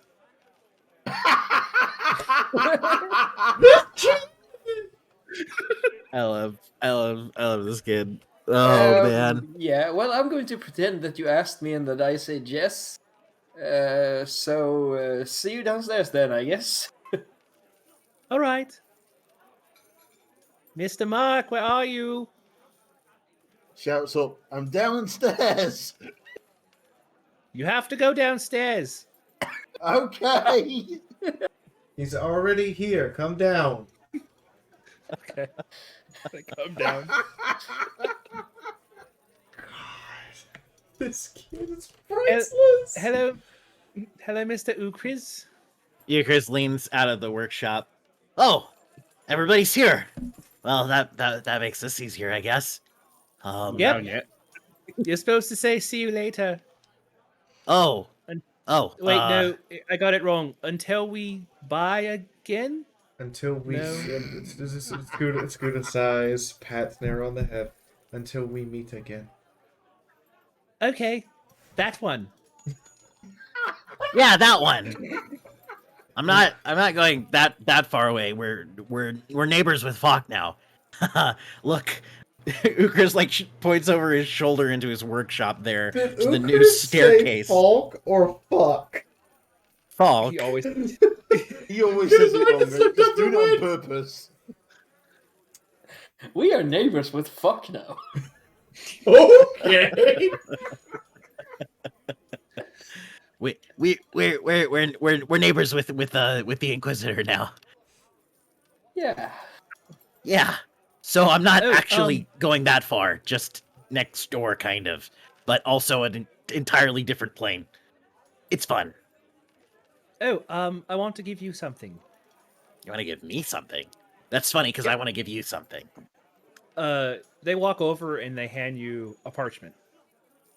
Oh, okay. Yes. I unfurl the parchment. It says in very poorly done Draconic, because they don't know Draconic very well. Hi. It says hi. That's all. Chris. If you miss me, then just read this, and it's me saying hi. Oh. Oh. You know what? I love this kid. Oh, that's so nice.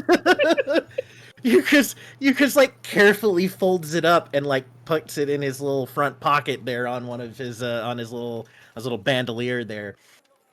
He says, "Okay, all right. I have something for you.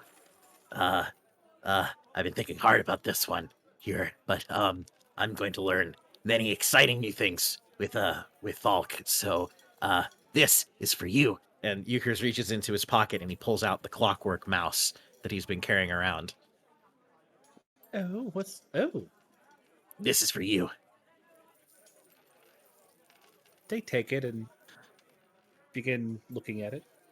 Oh yeah, it's a active like clockwork mouse. It's got a little wind up key on the back and stuff like that. And when it's wound up, it's fairly lifelike and it skitters around in their hand. Now it looks like me. Yeah, kind of. That's what I thought. I thought it would be fun for you to have. It's just a nice thing. I'll make one that looks like you. That little mouse has saved us more hassle. It is a good mouse. Oh, Mark. Okay, so this is for you too. Euchris offers you a iron ring. Well, take the ring. Across the top, it has Draconic script on it that you probably can't read. Not a clue. Sweet. Who reads Draconic? Besides you. from me. Oh, really? You don't know. Okay. I guess Nair does technically read it, but anyway. Not really. Euchris points to it and he says, "This is my newest tinker, and I think you will appreciate it very much. It is a ring of spell restoring." Oh? Yeah. Spell restoring. Or spell refueling, I guess. If you've cast a spell of the third circle of magic or lower, once per day you can use this ring to recharge it. Oh. Trust me, that will come very useful. Yeah, well, I just figure since you are not quite a full caster like Mary, extra casts are very valuable to you. So I thought it would be a good parting gift. Thank you, Chris. This is Welcome to wonderful. Chris, you didn't have to do all this. I feel bad yes, for I do. not giving you anything now. Oh, you're not going anywhere. It is me that is going somewhere. I'll be back. Thank you, Chris. And you'll walk up to the kobold and sort of kneel down and just give him a big hug. Oh, Mark, hang on, wait, okay, hang on. You Chris like pats you on the back like really rapidly, and then it's like, okay, hang on, but wait, I'm not done yet. Okay. Connor. He reaches in, he pulls out a.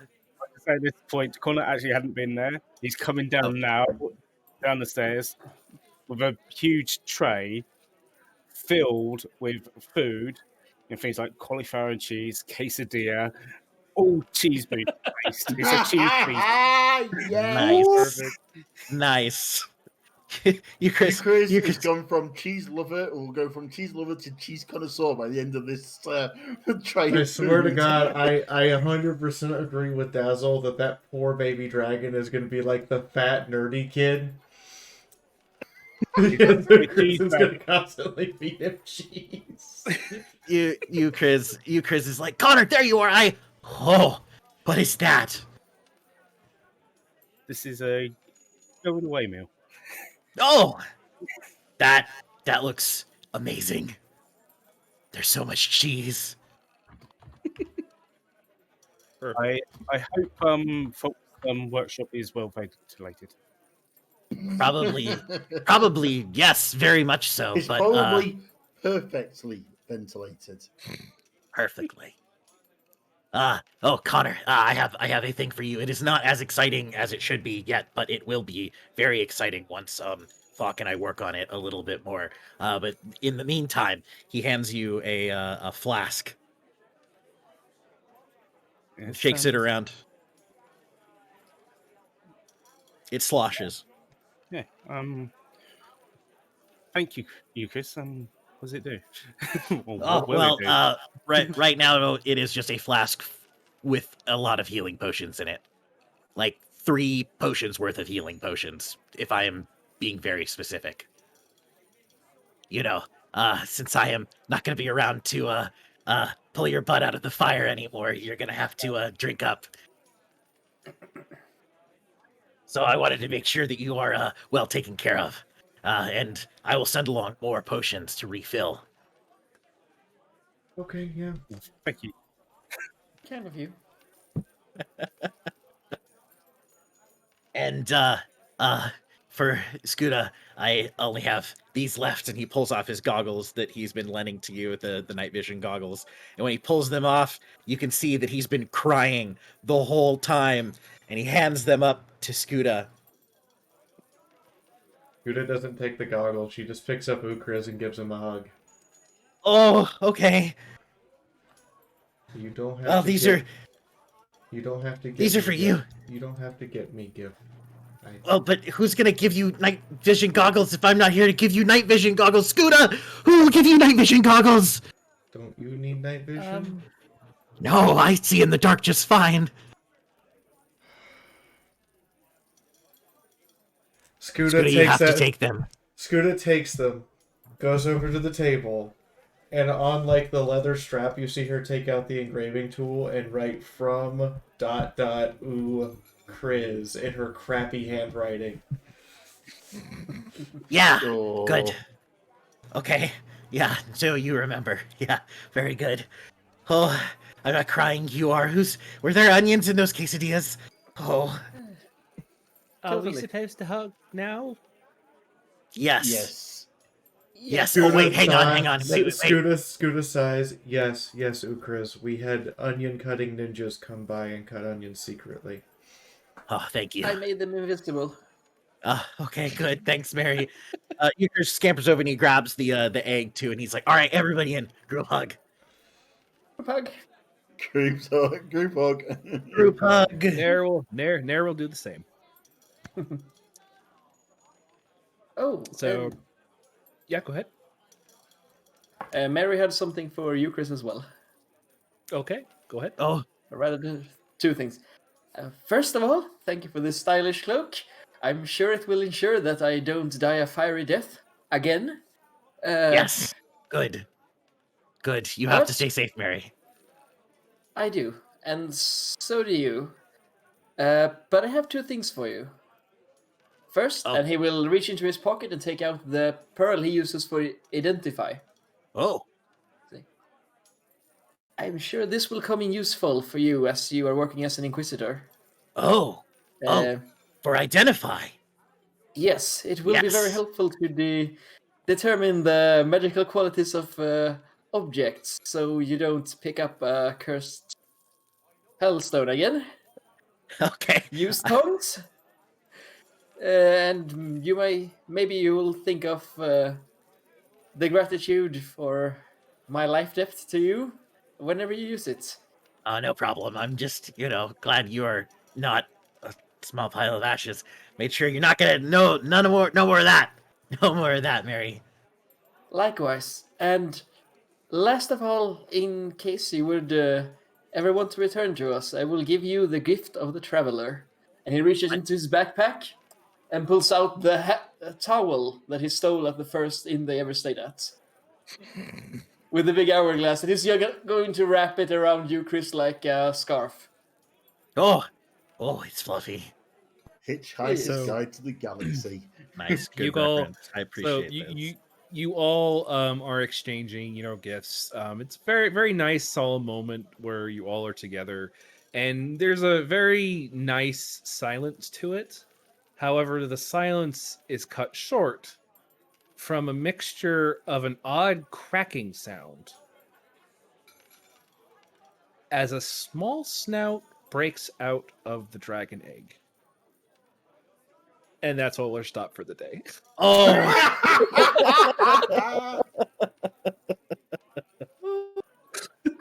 Alright, since this is your last session, Props, what are you naming the dragon? Oh no, I have to name the dragon. You do have to name the Yes. dragon. I had so many names written down. So Hang on. It's a black dragon. Blackfire. yes. Is it do we know its gender? Can you tell me its gender? At It's the a guy. moment, it's a snout. I rolled it already. It is a snoot. Oh, okay. It's it a is. snoot. It's just a snoot. we gonna name him Black Snooty. Okay. Anyway, that's a season 1, episode 1 My Little Pony reference there for you.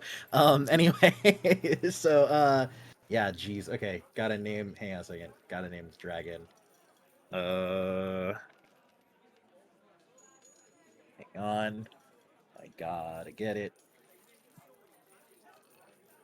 Okay.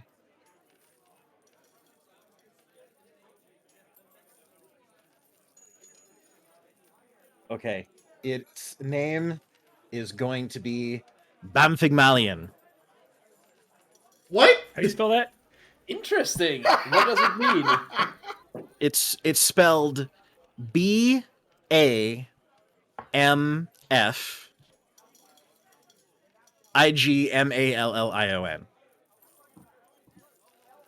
So I can call him Bamf for short. Perfect. Exactly. You can literally call him Bamf for short. Okay. It means nothing. The joke is that it's Bamf. Okay, so Anyway, also at the end of the stream, I did promise over on my Discord server, if you haven't looked yet, I do have artwork for you guys. I just need to disable all of our things here. Yay! Yes, every one of these is an individual cat bird. There we go. This is from our very first. This is artwork from our very first episode, where Trevor, the necromancer who understood how to raise Greg, is going bird. Bird. This is from the train, where Scoota's head got put through a wall, and Connor's just like, what have I got myself into?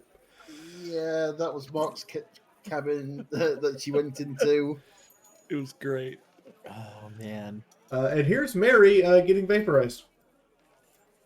Whoops. He wasn't Won't happen vaporized. again. Yes, hopefully that He won't was happen again. he was well done. Yep, But there was still a sick. body there. Your cape now has sick hot rod flames on it. Exactly. It's awesome. Anyway, so these are available on my Discord if you want to download them for your own personal use. In the meantime, I guess I will say some thank yous, and then we will all get to say our good nights. So, Elwas Quillen, I'm just going to call you Lim. Welcome to the Army of Fiora. Miller4139, welcome to the Army of Fiora. Alchemicon Silver, welcome to the Army of Fiora. Hi. Demon Quingar91, hi. Thank you, Maddie, for sending those people my way. Miller and Zabin, thank you guys for the host. Maddie, raid, yay. I put your link in the chat earlier if you guys missed it. Rocket Jaguar, you've almost been here a year. About to get that 1 year badge. Well done. Ramon is saying thank you guys for the bits. Kung, thank you for the $3 for quote unquote challenge accepted props. Frazier, thank you for gifting Chris a sub. Chris now has her 1 year badge. If she hasn't noticed, she has 12 months now. Props, nice. Thank you for just throwing gift subs at people for no reason. It's my last night, baby. I gotta throw some gift subs. Null Void, thank you for gifting Argo Demon a sub. He comes here often enough. Nolan Void, also thank you for the biddies. I really actually appreciate those because it's like that little surprise in the middle of the month where I'm like, okay, I don't think, hey, why do I suddenly have money? Yet Twitch basically pays me in the middle of the month.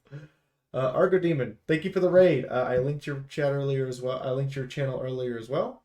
Go check out our raiders. I do appreciate it, and I do raid them often too. Hetty, thank you for the shots of bits. Insane Scorpion and Psalm. I don't know why, but thank you. I have now paid our lovely GMs. And Frazier and Pony Chick, thank you guys for the hosts. Who got the... Hang on, let me ring in the stream boss. Browser. It changed a couple of times, didn't it? Insane Scorpion got it. Oh, Insane managed to keep hold of it, did he? Nice. Yeah, he kept hold of it. All right. Everybody want to say your goodnights? Sure. Let's start with... Oh, I think Fiora, you're first. Oh, okay. Hi, I'm Fiora. I've been playing... I don't know when this became Mama Hen tabletop instead of D&D, but okay, sure. I've been playing Scooter, the not very bright bird. Mr. Final Sight? I'm Final Sight. I've been playing in your paladin who's going to miss the little dragon. Little dragon. Mr. Hetty? Hey, I'm Hetty. I've been playing Mark, and yeah, it's going to be a bit of an upset. First player to step back from the table of this particular game. So yeah, be interesting to see what happens. Mr. Kung? I'm Kung. I've been playing Mary, the wizard who is really going to miss his best friend. Aww. Mr. Props? I'm Props. I have been playing Euchris, and will probably come back at some point in the future. Perhaps to guest spot a few times or NPC as it may be. So this isn't quite goodbye. It's just see you later. It is until next time. Until next time. Exactly. But that being said, as a player, I think I am going to be out for a full-time player. Anyway, I'm going to be out for a good long while here, at least until the queue wraps back around here.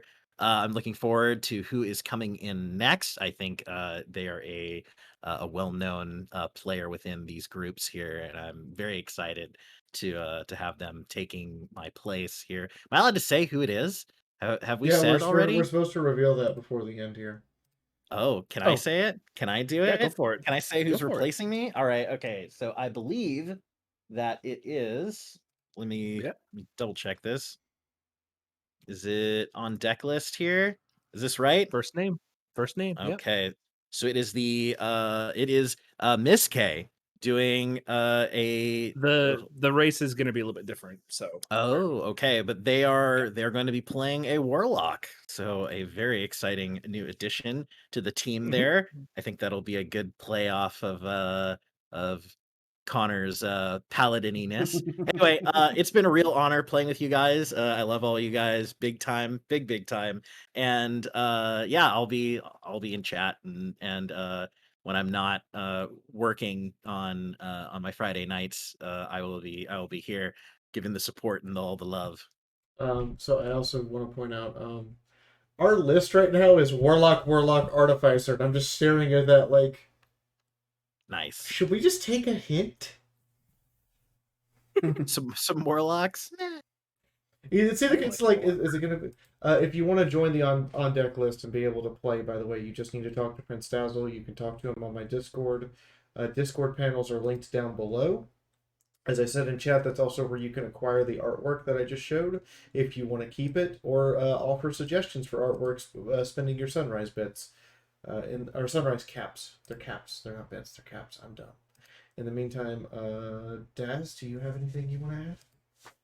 We'll go down again. We have Cinder Spark who assists me. If thankfully today I didn't have any combat, so I didn't ruin anything. Yay! Then we have DJ Flawless. They do all the little bits and music in the background. Thankfully, it didn't have too much today. Then we have Razzle who assists with any of the rules and the maps. And again, any of the maps that we create are from the Forgotten Adventures. And yes, again, if anyone wants to talk to me about creating a character, I'll be more than happy to go over with the character and put them onto the deck list once we get that. Sorry. If anyone talks to me about it, we can go ahead and go through the stats and get all that stuff to get worked out. And I hope you guys like it when Bab gets in the game because I'm congested because of all the cheese. Bye. That's all. God. I think Bam is going to come out of her shell next turn. All right. Let's see. Can we pass the love? Yes, we can pass the love on. Blue Zest is streaming Space Station 13, and that is a game I used to play growing up as a kid because it came out in 2006. But it is still a worthy game to this day as everyone keeps hodgepodging code together to make it work. What do we want the hashtag to be? What do we want to drop in his chat when we land? Bamf the Magic Dragon. Okay, hashtag Bamf the Magic Dragon. Yeah. Alright, in the meantime, good night, everyone. See you next Friday. Good night. Or good morning. I don't know where you live. Good time of day. Indeed.